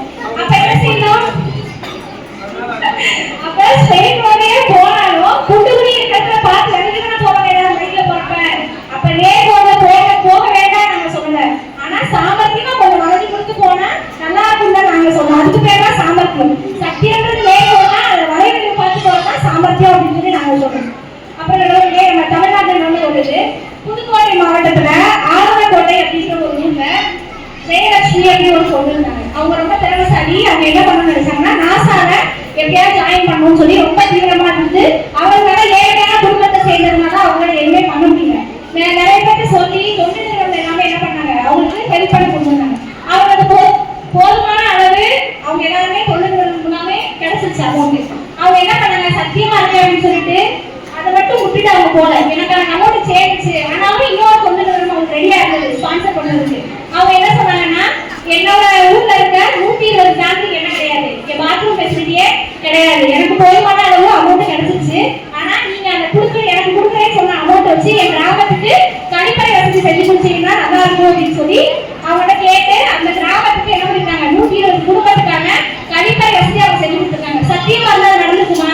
சாமர்த்தியமா யோசிச்சிருக்காங்க. அவங்க கொடுக்கறதுக்கு காசு இருக்கு நினைக்க போனா இந்த சாமர்த்தியமா சொல்லி என்ன பண்ணிருக்காங்க, 120 வீடுகளுக்கான கழிப்பறை வசதி, அதெல்லாம் அடிப்படை வசதி என்ன அதை செய்ய கொடுக்க சொல்லி அவங்க கேட்டு அந்த கிராமத்துக்கே கட்டி கொடுத்துருக்காங்க. அடுத்து சாமர்த்தியமா போகணும், சத்தியமா போகணும்னு சொல்றீங்க. சாமர்த்தியமா போறதுக்கு நான் ஒரு எடுத்துக்காட்டு சொல்றேன். இப்ப பேங்க்ல நம்மளே ஸ்கூல் சேலரி போட போறோம்னு வச்சுக்கோங்க, அமௌண்ட் கம்மியா இருக்குன்னு சொல்றாங்க.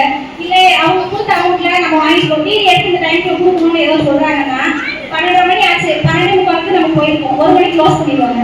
நாங்க போயிட்டு சார் நாங்க இந்த மாதிரி போடணும், கொஞ்சம் எனக்கு செஞ்சு கொடுங்க. சத்தியமா நாங்க ஸ்கூல்ல இருந்து வரோம், கிளாஸ் எல்லாம் முடிச்சு நாங்க ஃப்ரீயா வரோம், வந்தோம்னா யாரும் போட்டு கொடுப்பாங்க, உங்களுக்கு வீடியோ எடுத்து கொடுப்பாங்க வாங்கிட்டு ஆஃபீஸர்ஸ்.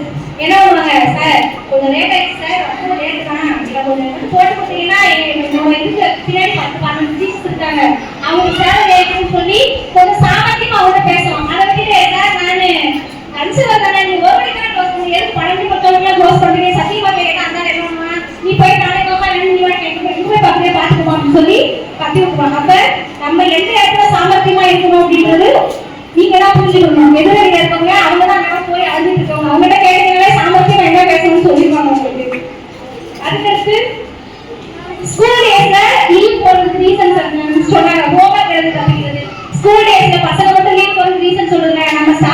ரீசன் சொல்றேன். அதெல்லாம் உண்மையான ரீசனாங்கிறது அவங்க ஸ்டேட்டஸ் பார்த்தாதான் தெரியும். அது மாதிரி கிழிஞ்ச ட்ரெஸ் எல்லாம் போட்டுட்டு சத்தியமா தான் இருக்கவங்க என்ன பண்ணுவாங்கன்னா, கிழிஞ்சிருக்கா சரி நான் சத்தியமா தான் இருக்கிறேன் கிழிஞ்ச ட்ரெஸ்ஸே போட்டு சொல்லுவாங்க. அதே சாமர்த்தியமான பையனுக்கு ட்ரெஸ் இருந்திருந்தா இதுதான் இப்ப இருக்க ஸ்டைல் சொல்லிட்டு நம்ம போய்கிட்டே இருக்கோம். அதான் சத்தியத்துக்கும் சாமர்த்தியத்துக்கும் உள்ள வித்தியாசம்.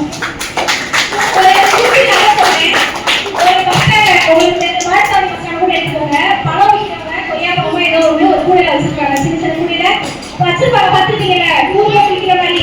அது மாதிரி ஒரு வயசானவர் என்ன பண்ணிருக்காரு, ஒரு 5 பழத்தை வச்சுக்கிட்டு 10 ரூபான்னு சொல்லி வித்துட்டே அப்படிங்கிறாரு. யாரும் வாங்க வேண்டாம் கட்டிட்டே ஒரு பஸ்ல ஏறுவாரா திரும்பி இறங்கிடுவாங்க. இன்னொரு பஸ்ல ஏறுவாரு திரும்ப இந்த வழியில இறங்கி வந்துருவாங்க. அவர் பின்னாடியே ஒரு இளைஞன் வந்திருக்கான். அவன் என்ன செஞ்சான் அப்படின்னா 6 பழம் வச்சிருக்கான். ஒரு பழம் எக்ஸ்ட்ரா 6 பழம் 10 ரூபான்னு சொல்லி அவர் போற இடத்துல பஸ் பின்னாடியே போயிட்டு வச்சிருக்கான். இதை பார்த்துட்டே அந்த பஸ் ஸ்டாண்ட் இடையில நிற்பாங்க.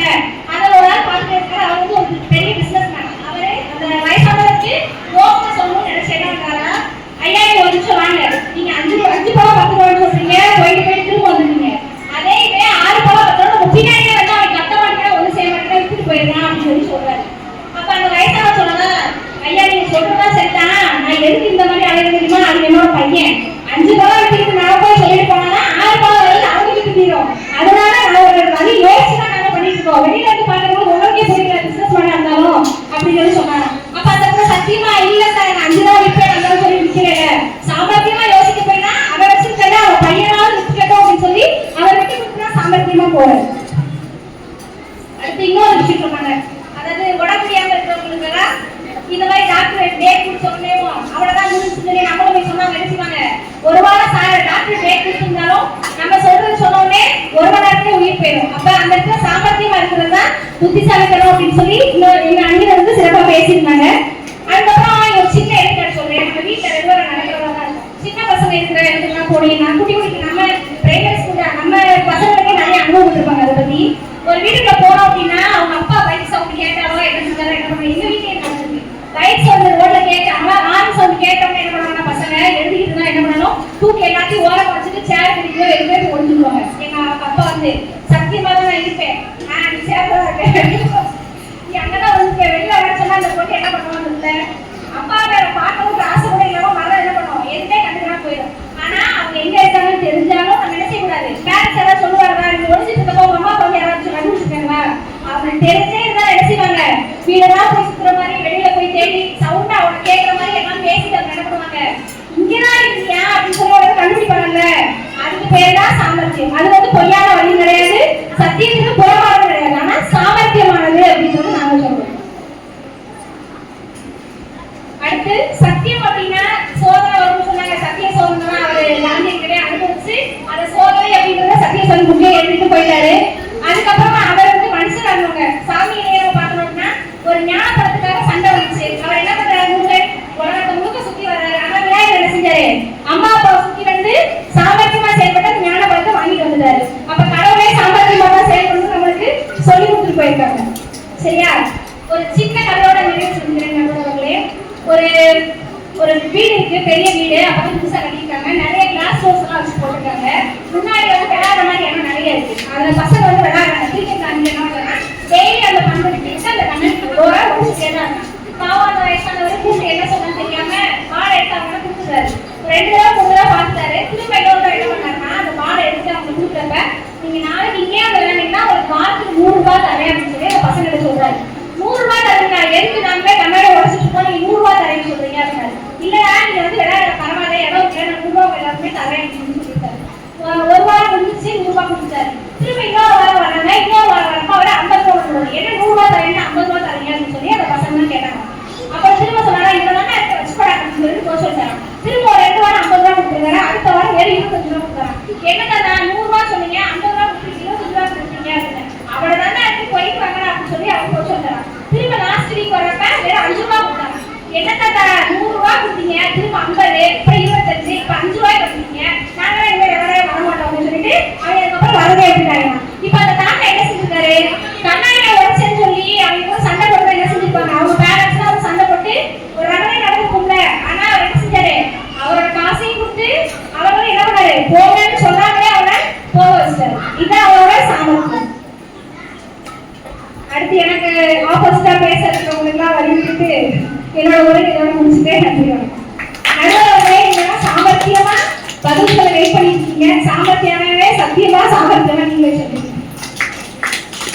தமிழாய் வென்றவளே, சங்கம் நிறைந்தவளே, தானாய் பிறந்தவளே, எங்கள் வள்ளுவர், இளங்கோ, கம்பனென இயல், இசை, நாடகம், இலக்கியம் தந்தவளே, புதுப்புணர் நடையறவே, பூவின் மனத்தேனே, புதுமைக்கு ஒரு பாவாய், மங்கா புகழ் விளக்காய், முதன்மொழியாய் மலர்ந்தாய் எங்கள் தமிழே என்று தமிழை வணங்கி இப்பட்டிமன்ற நடுவர் மற்றும் எதிர்கால இந்திய தூண்களாகிய என் மாணவ செல்வங்களுக்கு வாழ்த்துக்களை தெரிவித்தும் என் சக ஆசிரியர்களுக்கு ஆசிரியர் தின வாழ்த்துக்களை தெரிவித்தும் என் உரையை தொடர்கிறேன்.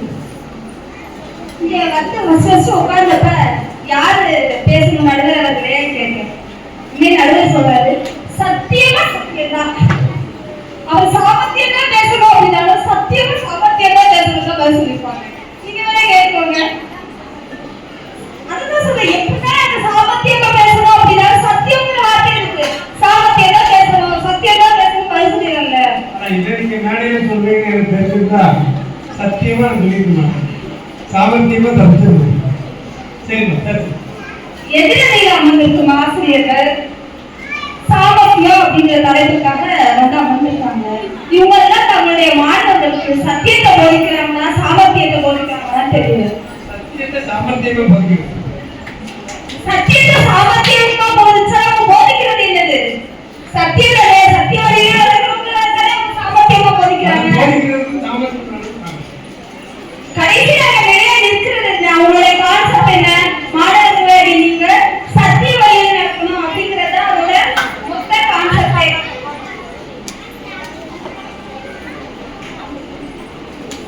போற வழி எப்படி இருந்தாலும் பரவாயில்ல, போய் சேர இடம் சரியா இருந்தா போதும்னு நினைக்கிறவங்க சாமர்த்தியசாலிகள். ஆனா போற வழியும் சரியா தான் இருக்கணும். நம்ம எந்த வழியில நடந்தாலும் கடைசியில நம்ம இலக்கை அடைஞ்சா போதும்னு நினைச்சு யாரும் பேசுவாங்களா? அப்படி கிடையாது. நீங்க இலக்கை அடைஞ்சாலே நீங்க வந்த வழியை பின்னாடி பேசுறவங்க, நீங்க செய்யற செயல்களை கவனிக்கிறவங்க இருக்கத்தான் செய்வாங்க. அந்நியர்கள் நம்ம நாட்டை ஆண்டாங்க இல்லையா? சாமர்த்தியமா வந்து நம்மளுடைய செல்வங்களை எல்லாம் கொள்ளையடிச்சாங்க. எவ்வளவு நாள் இருந்தது அவங்களுடைய சாமர்த்தியம்? சுதந்திர அடையிற வழியில தானே.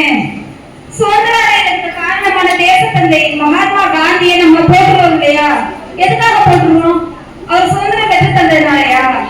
அப்படின்னா நிறைய நாடுகள் சுதந்திரம் இருந்துருக்கு, அதுக்கு காரணமானவங்க எல்லாம் இங்க பேசிக்கிட்டா இருக்காங்க அப்படின்னு கிடையாது. அதுக்கான காரணம் என்ன, எந்த வழியில அப்படிங்கறதுதான் முக்கியம். நம்ம இன்னும் மகாத்மா காந்தி தேசத்தந்தை அப்படின்னு பேசணும், அதுக்கு முன்னாடி என்ன சொல்றோம்? அகிம்சை வழியில போராடி சுதந்திரம் பெற்று தந்தான்னு சொல்றோம். உண்மைதான். பாரதலட்சுமி சொல்றது உண்மைதான். என்ன அப்படின்னா, சுதந்திரம் வாங்கி கொடுத்தாங்க இல்லையா, அதுக்கு முன்னாடி நேதாஜி சுபாஷ் சந்திர போஸ் அவருக்கும் மகாத்மா காந்திக்கும் ஒரு வாப்பாடு. நேதாஜி சுபாஷ் சந்திர போஸ் நினைக்கிறாங்க, ஆங்கிலேயரை எதிர்த்து சண்டை போடணுங்கிறார். அதுக்காக ஒரு படையவே அவர் தயார்படுத்தினார். இந்தியன் நேஷனல் ஆர்மி அப்படின்னு சொல்லிட்டு ஒரு படையை தயார் பண்றார். அதுக்கு அவர் தலைமை தாங்கி சண்டை போட்டு விளக்காரங்க நாட்டை விட்டு விரட்டணும் அப்படிங்கிறார். மகாத்மா காந்தி என்ன சொல்றாரு? அகிம்சை வழியில தான் சுதந்திரம் வாங்கணும், சத்தியமா நடந்துச்சுன்னா சுதந்திரம் வாங்கணும், சண்டை நடந்துச்சுன்னா நிறைய பேர் சொல்லலாம், அது வேண்டாம் அப்படிங்கிறாரு. அதனால நேதாஜி என்ன செய்யறாருன்னா அந்த கட்சி விட்டே விலகினார். காங்கிரஸ் கட்சியை விட்டே விலகிட்டு வெளிநாட்டு போயிடுறாரு. அங்க போயிட்டு அது பெரிய கதை. அவர் போய் அவர் சண்டை போடுறாரு. பட் வந்து அவரால் அவர் நினைச்ச சுதந்திரத்தை அடைய முடியல. மகாத்மா காந்தி வாங்குறாரு அப்படிங்கிறத இந்த நேரத்தில் உங்களுக்கு சொல்றேன். சரி, பேசலாம். மகாத்மா காந்தி அகிம்சை வழியில போராடி சுதந்திரம் பெற்று தந்ததுனால தான் நம்ம அவரை இன்னும் ஞாபகம் வச்சிருக்கோம். ஆனா அகிம்சை வழி இருக்கு இல்லையா, நேர்மையா இருக்கணும், உண்மையா இருக்கணும். அவர் என்ன ஸ்டார்டிங்ல இருந்து அப்படி இருந்தாரா? அப்படிலாம் கிடையாது. காந்தியோட வரலாறு நீங்க படிச்சு பாருங்க. சாதாரண மனிதர்கள் மாதிரி எல்லாரும் மாதிரியும் தான் அவரும் இருந்தாரு. ஆனா ஹரிச்சந்திரன் அப்படிங்கிற ஒரு நாடகத்தை பார்த்ததுக்கு அப்புறம் தான் அவர் என்ன பண்ணாரு? உண்மையை தான் பேசணும், சத்தியத்தை தான் பேசணும் அப்படின்னு அவருடைய இயல்பை, முன்னாடி இருந்த இயல்பை மாத்திக்கிட்டாரு. அப்ப உண்மையா நேர்மையா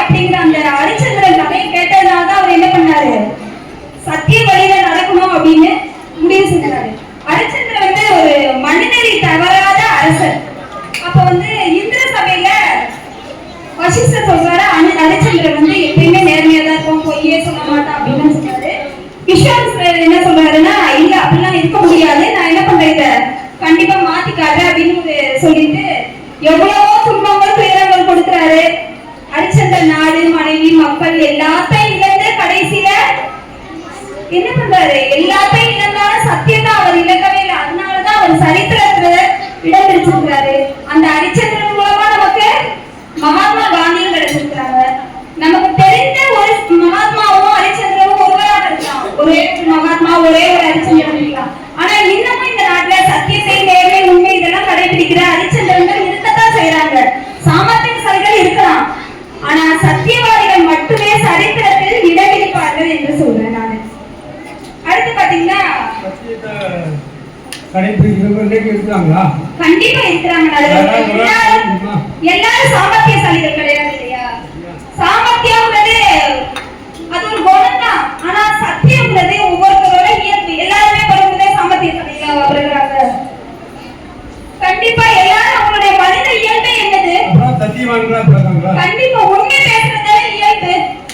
சாமர்த்தியம்ன்றது அது வளர்ப்பிலையும் சூழ்நிலையும் வர்றதுதான் சாமர்த்தியம்.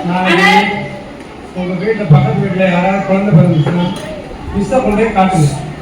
அவங்க சத்தியவானும் சாமர்த்தியசாலியான்னு பார்த்த உடனே சொல்லிடுவாங்க. யார் வீட்டுல பக்கத்து வீடுகள குழந்தை பிறந்துச்சுன்னா மிஸ்ஸுக்கு போன் பண்ணி கூப்பிட்டு யாருன்னு சொல்லிடுவாங்க. வருவாங்களா, காந்தியா வருவாங்களா, இல்லை வாங்க எங்க வீட்டுல காந்தி பிறந்து அப்படின்னு அறிமுகப்படுத்தி வச்சுருவாங்க. ஞாபகம் வச்சுக்கோங்க, நம்பர் வாங்கிக்குவோம். கடைசி சத்தியவான்களா தான் பிறக்கிறாங்க. ஆனா சூழ்நிலை தான் அவங்களை சாமர்த்தியசாலியா மாத்துது. அவருக்கு நம்முடைய தேசிய சின்னத்துல சத்தியமே ஜெயதேன் தான் எழுதிருக்கு. சாமர்த்தியம் தான் சிறந்ததுன்னு நினைச்சிருந்தாங்கன்னா சாமர்த்தியமே ஜெயதேன் எழுதிருக்கலாம் இல்லையா? எதுக்காக சத்தியமே எழுதிருக்காங்க? ஒரு நாட்டை ஆள்றவங்க சுதந்திரம் பெற்று தந்தவங்க அவங்களுக்கு தெரியல சத்தியம் பெருசா சாமர்த்தியம் பெருசாங்க.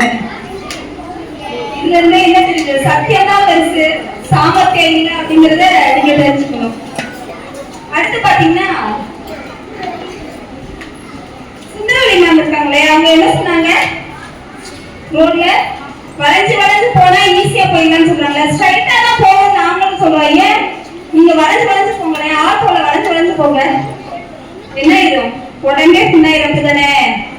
லேட்டா குறுக்கு வழியில போனீங்கன்னா நீங்க ரீச் பண்ணிடுவீங்க. ஆனா இடத்த இலக்க அடையிறதுக்கு லேட் ஆயிடும். கார் வாங்கினாலும் நடுவில் நீங்க வளைச்சு வளைச்சு போனீங்கனாலோ ஒரு ஓவர் ஸ்பீடு, நீங்க சாமர்த்தியமா பேசுறீங்கன்னா ஒரே போல பேச முடியாது. இடத்துக்கு தகுந்த மாதிரி மாத்தி மாத்தி பேசணும். அதை ஞாபகம் வச்சுக்கணும். இல்லாட்டி நீங்க என்ன சொன்னோங்கிறத மறந்துடுவீங்க. கரெக்டான இலக்க அடைய முடியாது. சொன்ன போய் ஞாபகம் வச்சுக்கணும். அப்பதான் கரெக்டா நீங்க நேர்மையா இருக்கணும். இருந்தீங்கன்னா போய் சொல்ல வேண்டிய அவசியம் இல்லை. நான் எதையும் ஞாபகம் வச்சுக்க வேண்டிய அவசியம் தேவையில்லை. அதனால எல்லாரும் உண்மையை தான் பேசணும் அப்படின்னு சொல்லுவாங்க. அடுத்து சத்தியவான் சாவித்திரி பத்தி சொன்னாங்க. சாமர்த்தியமா நடந்துட்டா சத்தியவான் தன்னுடைய கணவர் சத்தியவான் மீத சாவித்திரி காப்பாற்றினாங்க. ஆனா அவங்க யமதர்மராஜா இருக்கார் இல்லையா, அவரு என்ன சார் தீர்ப்பு சொல்லிட்டு சொல்லிட்டாரு. அவர் சாமர்த்தியமா நடந்தா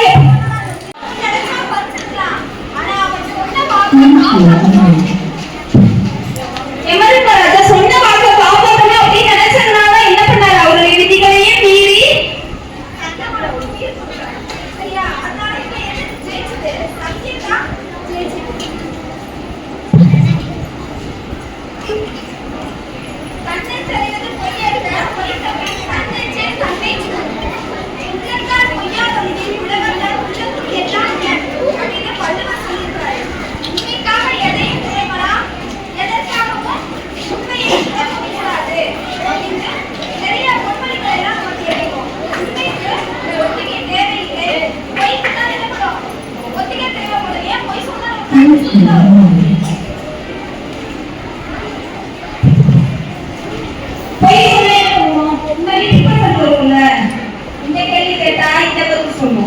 அடுத்த கேள்வி இப்படி கேட்டாங்கன்னா என்ன பதில் சொல்லுவோம்? எல்லாம் ப்ரிப்பரேஷன் பண்ணிட்டு வருவோம். ஆனா என்ன பண்ணுறது? ப்ரிப்பரேஷன் எல்லாம் சாமர்த்தியமா அம்மையை போல சுத்தி வந்து மாப்பிள்ளை வாங்கிட்டாரு நாமத்தியா அப்படியே. ஆனா ஃபேமஸ் ஆன பிளேயர் சொல்லுங்க பார்க்கலாம். இங்க இருக்க அணியில இருக்கு தெரியுமா?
தெரிவித்துக் கொள்கிறேன். நன்றி. சாமர்த்தியம் இருக்கலாம். எவ்வளவு இருக்காங்க அவர் என்ன சொன்னாரு, தீர்க்க சுமங்கலியா இரு அப்படின்னு அந்த பொண்ணை வாழ்க்கை, அந்த வாழ்க்கை அவர் சொன்ன வார்த்தைய அந்த சத்தியத்தை கடைபிடிக்கணும் அப்படின்ட்டு அந்த எவ்வளவு ராஜா அவர் நினைச்சதுனால்தான் இந்த சத்தியவாதியை காப்பாற்றப்படுறது அப்படிங்கிறத ரொம்ப சாமர்த்தியமா சொல்லிட்டாங்க. ரொம்ப தேடி பிடிச்ச இந்த கதை எடுத்துக்கிறாங்க. அதோட இல்லை, பிள்ளையார பாவம் அவங்க என்ன அவங்களுக்கு பிள்ளையார பாவம் அவங்க சாமர்த்தியமா நடந்துட்டு ஆத்தங்கரையும் அரசமத்தாரையும் பார்த்துக்காரு. முருகன் சத்தியத்தை கடைபிடிச்சு குலாசை சுற்றி வந்ததுனால எங்கெல்லாம் கலை இருக்கோம் அந்த மாதிரி அவருக்கு கோயில் அப்படின்னு சொல்லியிருக்காங்க.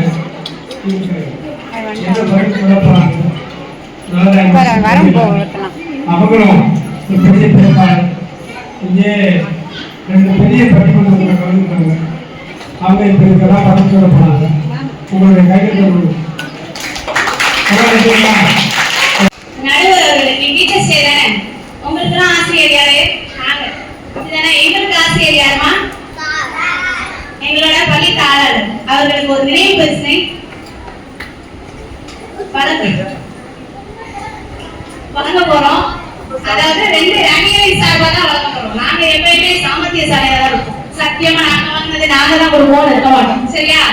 2 அணிகளும் சேர்ந்துதான் இப்ப நம்ம நடுவர் அவர்களுக்கு ஒரு பொன்னாடையும் நினைவு பரிசனையும் வழங்க போகிறோம்.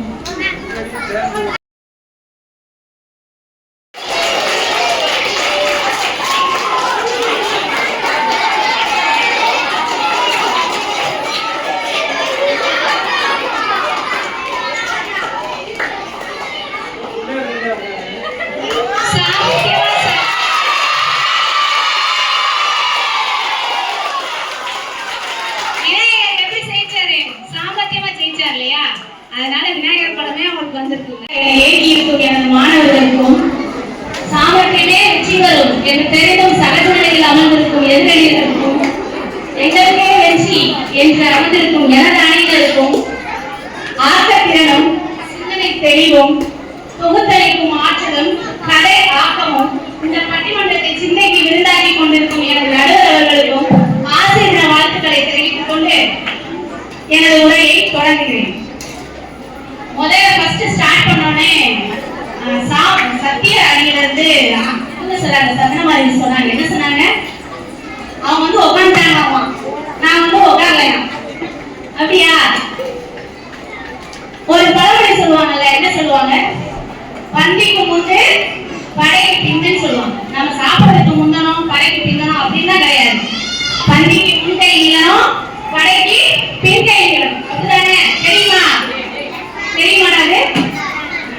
அவங்க பள்ளிக்கு முந்தி வர மாதிரி முந்தி வந்துட்டாங்க. நாங்க தான் வெற்றி பெறதுக்கு அவங்க எடுத்துட்டு இருக்கோம்.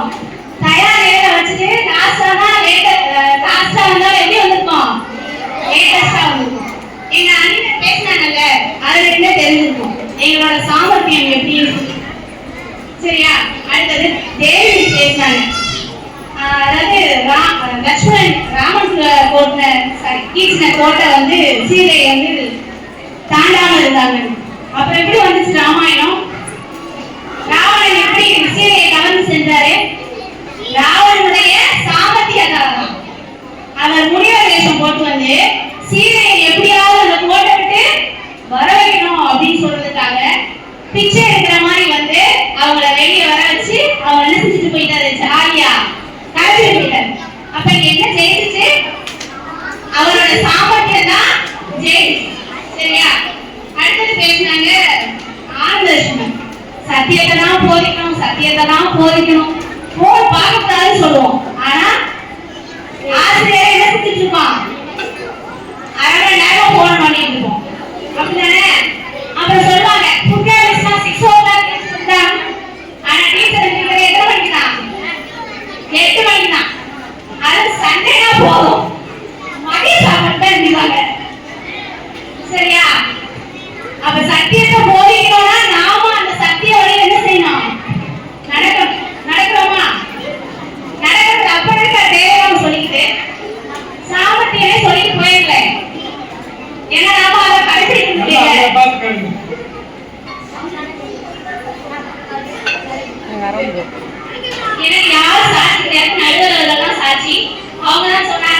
ஞாயிற்றுக்கிழமையான கொஞ்ச நேரம் தூங்குவாங்க. நடுவர்களே நீ கேட்கலாம். அதான் இது அவங்க சாமர்த்தியம். ஞாயிற்றுக்கிழமைனா அவங்க பையங்க கொஞ்சம் கூடுதல் நேரம் தூங்குவாங்க அப்படின்னு தான் நான் சொன்னேன். அதான் பார்த்துங்க எப்படி போட்டுருந்தாங்கன்னு அந்த பொய் சொன்னாலும் அது ஒரு நேரம் இருக்கடா. நாம என்ன சொல்றோமோ அதை ஃபாலோ பண்ணணும்ல. நாங்க சொல்றோம் மொபைல் பார்க்க கூடாதுன்னு சொல்றோம். ஆனா நாங்க என்ன செய்யணும்? மொபைல் பார்க்காம இருக்கணும். அப்படிதானே? அப்படிதானடா?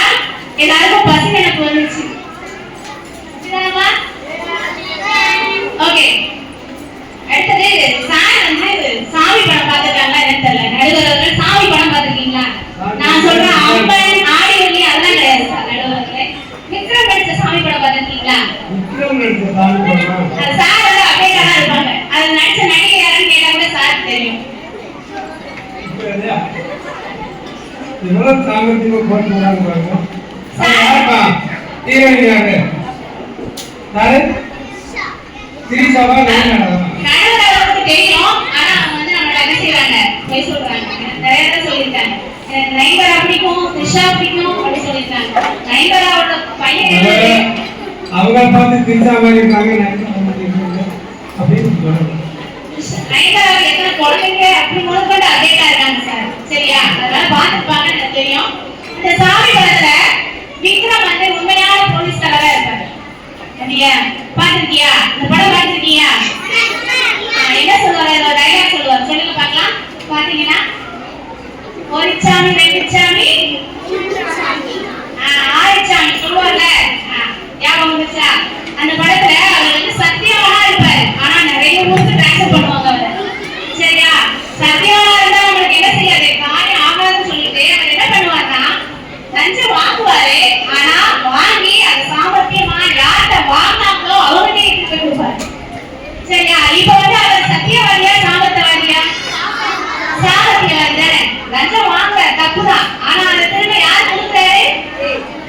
ஏழை மக்களுக்கு தான் திரும்ப கொடுக்குறாரு. சரியா? இந்த தெரியுது சாமர்த்தியம் தான் என்னைக்குமே ஜெயிக்கும் அப்படின்னு சொல்லிட்டு. அடுத்த நடுவர்களே ஒரே ஒரு கதை சொல்லிட்டு நான் முடிச்சுக்கிறேன். அதாவது ஏன்னா என்னோட குழந்தைங்க ரொம்ப பசியா இருக்காங்க. அதனால என்னோட உரையை வந்து ஒரு ஸ்டோரி மூலமா முடிச்சுக்கிறேன். ஒரு பசியா இருக்கீங்களா? நல்லா பேசுங்க சொல்லுங்க. அப்போ வந்து ஒரு விவசாயி வந்து நல்ல விவசாயம் பண்ணக்கூடியவரு, நேர்மையா இருக்கக்கூடியவரு. ஆனா அவர் மக்கள் என்ன செய்வாங்க? விளைய தெரியாதவன், ஒண்ணுமே தெரியாதவன், எல்லாம் இருந்தும் அதை என்ன செய்ய மாட்டேங்கிறான், யூஸ் பண்ண மாட்டேங்கிறான் அப்படின்னு சொல்லுவாங்க. சரியா? அந்த விவசாயத்துக்கு ரொம்ப கவலையா இருந்தது. ஒரு நாள் என்ன செஞ்சிருக்காரு? அவருக்கு ரொம்ப நோய் வந்துச்சு. நோய் வந்து மருத்துவமனையில அட்மிட் பண்ணிருக்காங்க. நம்ம இல்லாதவங்க எங்க போவோம்? கவர்மெண்ட் ஹாஸ்பிட்டல் போகல, தர்மாஸ்பத்திரி ஜிஹெச் கேள்விப்பட்டிருக்கீங்களா? அங்க போவோம். அங்க போனா தனித்தனி பெட்டா நமக்கு கொடுப்பாங்க இல்ல, 100 150 நம்ம என்ன செஞ்சிருப்பாங்க? படுக்க வச்சிருப்பாங்க. அதே மாதிரிதான் அவர் என்ன செஞ்சிருக்காரு? படுக்க வச்சிருக்காரு. அவங்க வீட்டுக்கார அம்மாவுக்கு ஒரே கவலை. ஐயோ இந்த படுத்துட்டாரு, அடுத்து நம்ம குடும்பத்தை எப்படி ரன் பண்றது அப்படின்னு தெரியல.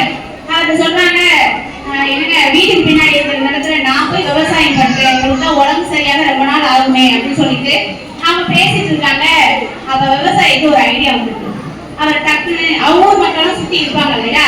அவர் என்ன சொல்றாரு? ஐயோ நீ பண்ணிடாத, ஒரு புதையல் ஒழிச்சு வச்சிருக்கேன், அது யாருக்கும் தெரியக்கூடாது, அதனால அதை நீ விவசாயம் பண்ண வேண்டாம்னு சொல்றாரு. பக்கத்துல இருக்க மக்கள்லாம் என்ன செஞ்சுட்டு இருப்பாங்க? கேட்டுட்டு இருப்பாங்கல்ல. சரிங்க அப்படின்னு சொல்லிட்டு அவங்க வீட்டுக்கு போயிட்டாங்க. வீட்டுக்கு போயிட்டு காலையில விடிஞ்சு எந்திரிச்சு வெளியே வந்து பார்த்தா அவங்க வீட்டுக்கு பின்னாடி இருக்க தோட்டம் எப்படி இருக்கு? பூரா உழுது வச்சிருக்காங்க. எதை தேடி? புதையல தேடி. சரியா? அப்புறம் அவங்க என்ன செய்யறாங்க? மருத்துவமனைக்கு கணவர்கிட்ட போய், ஐயோ நம்ம வீட்டுக்கு பின்னாடி இருந்த புதையலை நீங்க ஒழிச்சு வச்சுன்னு சொன்னீங்க, காலையில போய் பார்த்தேன், அது கூட எப்படி இருந்தது? தோண்டி தோண்டி கிடந்துச்சு அப்படின்னு சொன்ன உடனே அவர் சிரிக்கிறார். ஏன் சிரிச்சிருப்பான்னு நினைக்கிறீங்க? புதையலே இல்ல, தன்னோட வைப்பால உழுக முடியுமா? ஆனா உழுகணும்னா அவருக்கு என்ன வேணும்? அவங்களுக்கு காசு வேணும்ல. காசும் இல்ல அவங்க கிட்ட. அப்ப அந்த வேலையை சாமர்த்தியமா என்ன பண்ணாரு? தன்னோட ஊர் மக்கள் உட்கார்ந்து இருக்கும் போது போய் தான் சொன்னாரு, நான் புதையல் வச்சிருக்கேன் அப்படின்னு போய் தான் சொன்னாரு. ஆனா அது நல்ல விதமா அவரோட வாழ்க்கை என்ன செஞ்சுச்சு? கொண்டு போச்சு. ஒரு நண்பருக்காக போய் சொல்லலாம், தப்பு இல்ல. சரியா? இப்ப ஒரு பஸ்ல போறோம்னா யார் நல்லதுக்காக போய் சொல்லலாமா? அவங்களோட நல்லதுக்காக போய் சொல்லலாம், தப்பு இல்ல. அவங்களோட நல்லதுக்காக. அப்ப அடுத்த கஷ்டப்படுத்தலாம் அப்படியா? அப்படின்னா கிடையாது நடுவர்களே. போய் சொல்லிட்டு அவங்க சொன்ன உடனே அவங்களோட பேராசை, அந்த புதையல் எடுத்து அவன் படிச்சுக்குவானேன்னு அவங்க நினைச்சிருந்தா அவங்க தோண்டிருக்க மாட்டாங்கல்ல. அந்த புதையல் வச்சு அவனாவது படிக்கட்டும் அப்படின்னு நினைச்சிருக்கிறோம்ல. ஆனா அவங்க நினைக்கல, தனக்கு தான் இந்த புதையல் கிடைக்கணும்னு எல்லாரும் சேர்ந்து என்ன செஞ்சாங்க, தேடினாங்க. அந்த அம்மாவுக்கு வசதியா போச்சு, அதான் உழுது வச்சுட்டாங்க. நாம என்ன செஞ்சுக்கலாம், விவசாயம் பண்ணிக்கலாம் அப்படின்னு நினைச்சு அவங்க என்ன செய்யறாங்க, விவசாயம் பண்றாங்க. இப்ப பஸ்ல போறேன்னு வச்சுக்கோவேன், நான் இங்கதான் நிற்பேன், நான் வரிசையா தான் ஏறுவேன் அப்படின்னு நின்னேன்னா உன்னை முன்னெடுத்து என்ன செய்வாங்க, முன்னாடி போயிடுவாங்க. இதே நீ சாமர்த்தியமா உன்னோட இருக்க கட்சி போயோ துண்டைய போட்டு இறங்கி வச்சுட்டு நீ வாட்டு ஜாலியா லாஸ்ட் வரை நிக்கலாம். ஆனா உனக்கு இடம் என்ன இருக்கும், காத்து இருக்கும். சரியா? நீ முட்டி அடிச்சு போகணும்னு அவசியம் கிடையாது, முட்டி போகணும்னு அவசியம் கிடையாது. நம்மளுக்கு தேவை இடம், அந்த இடத்தை நம்ம எப்படி போட்டுருவோம், சாமர்த்தியமா கட்சி கொண்டு போட்டு வச்சிருக்கோம். அப்ப இதுல இருந்து தெரியுது, எதுக்குமே சத்தியங்கிறது அந்த வழியில நடக்கவே முடியாது. சத்தியத்தை சொல்றவங்க கொஞ்சம் பேர் தான் அதை ஃபாலோ பண்ணுவாங்க. ஆனா சாமர்த்தியசாலிகள் இந்த உலகத்துல நிறைய விஷயங்களை சாதிப்பாங்க அப்படின்னு சொல்லிட்டு எனது உரையை நிறைவு செய்கிறேன். நன்றி, வணக்கம். காலத்துல குண்டா எடுத்து ஒரு இடத்துல இடம் போட்டான். எல்லாரும் முன்னேறிட்டு ஏறினாங்க. இவர் ஜாலியா கீழே நின்றுட்டு இருக்காரு. நமக்கு இடம் போட்டாச்சுல அப்படின்ட்டு அந்த பக்கம் கடைக்கு போய் ஒரு சிகரெட் வாங்கிட்டு அப்படி கூட்டிட்டு நமக்கு இடம் இருக்குல்ல, போய் உட்காந்துக்கலாம். அவர் சாமர்த்தியமா இடம் போட்டிருக்காரு. ஆனா இவரோட சாமர்த்திய சாமர்த்தியம் வந்துருக்கான். அவன் என்ன பண்ணியிருக்கான், அந்த சுண்டை எடுத்து பக்கத்து சீட்டு கம்பியில தொங்கப்பட்டு குடும்பம் உட்காந்து அவன் துண்டு வாடகை தேடி பார்க்கறான். துண்டை காணும். சரியா? இந்த இடத்துல தானே போட்டேன்னு கேட்கறான். அதுக்கு அவன் சொல்றான், யார் அந்த உட்காந்துக்கிறாங்க, இந்த துண்டை அவங்க பாருங்க அப்படின்ட்டு எய்த்த சீட்ல இருந்து எடுத்து கொடுக்குறான். இதே என் துண்டு அப்படின்னு. அது இங்கதானே கிடக்கு, யாரோ ஏற்கனவே ஏறினவன் மரத்தை போட்டு போனாங்க, இதான் அவங்க துண்டு கொடுக்குறான். இப்ப யாரு சாமி முதல்ல துண்டு போட்டவனா அந்த துண்டை எடுத்து வேற பக்கம் போட்டு உட்காந்தவனே சாமர்த்தியசாலி. அதனால சாமர்த்தியத்தை கடைபிடிச்சா இப்படியும் நடக்கிறதுக்கு வாய்ப்பு இருக்கு. அப்போ சாமர்த்தியத்தை அடிக்கிறதுக்கு இன்னொரு சாமர்த்தியம் வந்துடும். ஆனா சத்தியத்தை அடிக்கிறதுக்கு இன்னொரு சத்தியம் தான் வரும். சரியா? அப்படின்னு சொல்லிட்டு சத்தியம் தான் பெருசு அப்படின்னு தீர்ப்பு சொல்லி கொடுத்துருமா?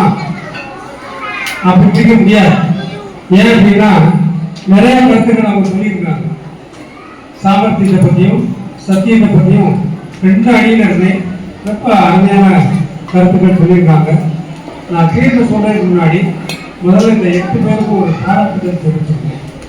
ஏன்னா இவங்க எல்லாரும் நல்லா பாடம் எடுப்பாங்க, அது எனக்கு தெரியும். ரொம்ப நல்லாவே பாடம் எடுப்பாங்க. புரியாத பாடங்கள் நல்லா புரிஞ்சிருப்பாங்க. உங்களுக்கு புரியாத சுலபம் எடுத்துருந்தாங்கன்னா அவங்க புரியாத எடுத்துருந்தாங்க. ஆனந்த் புதுவன் சொன்னாங்க, அவங்க உற்சாகப்படுத்துறதுக்காக எனக்கு புரிய சொல்லி கூட அவங்க நல்லா படிக்க வச்சுருவாங்க. அந்த மாதிரியான வித்தைகள்லாம் தெரிஞ்ச மிஸ் எல்லாருமே ரொம்ப இவ்வளவு ஒரு நல்ல அருமையா பேசக்கூடிய ஆசிரியர்களை நம்மளுடைய சுந்தரபாண்டிய பள்ளியும் பத்தாயிரத்து பள்ளியும் பெற்றிருக்கு அப்படிங்கிறதுல நான் ரொம்ப பெருமைப்படுறேன். அவங்க 8 பேருக்கும் என்னுடைய வாழ்த்துக்களை தெரிவிக்கிறேன். ஆசிரியர்கள் இப்படி ஒரு பேச்சாளரை எல்லாம் இதுவரைக்கும் அது வெளிப்பட்டாங்க அப்படிங்கிற ஒரு வருஷம் இருக்குது. அதனால் இனிமேல் இன்னைக்கு உங்களுக்கெல்லாம் உங்களுக்கு மட்டும் இருக்கிற எல்லா காரணம் ஒரு விஷயம் புரிஞ்சுக்கிறோம் அப்படிங்கிறது. நான் ஆரம்பத்திலே ஒரு வரவேற்பு அப்படின்ட்டு உங்கள் பிரின்சிபால் சொன்னேன். சரியா? பிரின்சிபால் சொன்னால் அவங்க முடித்தாங்க. யார் சொல்ல சொல்லுங்க, எந்த வயசு சொல்ல சொல்றது? நான் சொல்றேன், ஒரு பையன் பேர் சொல்லுங்க. உடனே உங்கள யார் வரவேற்பு சொல்றீங்க அப்படின்னு கேட்டாங்க. உங்க பேர் யாருப்பா பேரு? இவன்டிகா மதிவதனா. மதிவதனா எங்க எதிர்க்க பார்ப்போம். Mathivathana very good. மதிவதனா மதிவதனா போட்டு வரவேற்பை ஆரம்பிச்சு விட்டாங்க. சுத்தமா பேசினாங்களோ தெளிவா பேசினாங்களோ அது பெருசு கிடையாது. கூப்பிட்ட உடனே வந்து மைக்கு பிடிச்சு அனைவரையும் வருக வருக என்று வரவேற்கிறேன் அப்படின்னு சொன்னாங்க இல்லையா, அந்த சாமர்த்தியம் உங்க எல்லாருக்கும் இருக்கு. அப்படிங்கிறத அவங்க காட்டணும். நான் பேசக்கூடிய திறமை எல்லாருமே இருக்குது. அது வாய்ப்பு தான் நம்ம கொடுக்கணும். இன்னைக்கு இந்த பிளாட்ஃபார்ம் கொடுக்கல அப்படின்னா இந்த 8 பேச்சாளர்கள் இவங்க 2 பேரும் கலந்துருங்க. இந்த 6 பேச்சாளர்கள் நம்ம பள்ளியில் இருக்காங்க அப்படின்னு சொல்லிட்டு யாராவது நினைச்சு பார்த்து சொன்னா, நீங்களா நினைச்சு பார்த்தீங்களா? இங்கெல்லாம் மைண்ட் கொடுத்து நம்ம மேம்லாம் பேசுவாங்க என்று நினைச்சிருக்க மாட்டீங்க. பாடத்தான் நடந்து தெரியும் நடந்துட்டீங்க. இன்னைக்கு பார்த்தீங்கன்னா ரொம்ப அருமையான பாயிண்ட்ஸ். நான் கூட இந்த பாயிண்ட்ஸ் எல்லாம் என்னுடைய பார்வைக்கு வரல. நானும் பார்த்தேன். சரி, சத்தியத்தை பற்றி உங்களுக்கு தெரிஞ்சுக்கணும், சாமர்த்தியத்தை பற்றி உங்களுக்கு தெரிஞ்சுக்கணும், தீர்ப்பு சொல்ற உறவுமே அப்படின்னு சொல்லி பார்த்தா நான் பார்த்த விஷயம் எதுவுமே அவங்க பேசல. எல்லாம் புதுசா சொல்றாங்க. ரொம்ப அருமையா சொன்னாங்க. அதனால அவங்களுக்குலாம் மறுபடியும் என்னுடைய வாழ்க்கைகள் பிடிச்சிருக்கு. இப்போ நம்ம ஒரு கட்டத்தில் நிற்கிறோம். ஏதாவது ஒரு தீர்ப்பு சொல்லணும்.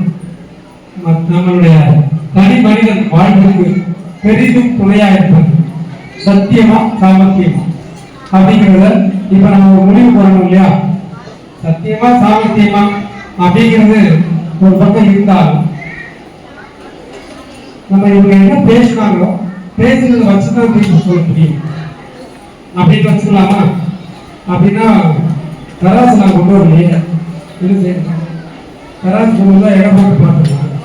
இவங்க எவ்வளவு பேசினாங்க, அவங்க எவ்வளவு பேசினாங்க அப்படின்னு சொல்றது இந்த பக்கம் அவங்களுக்கு தீர்ப்பு சொல்லலாம்.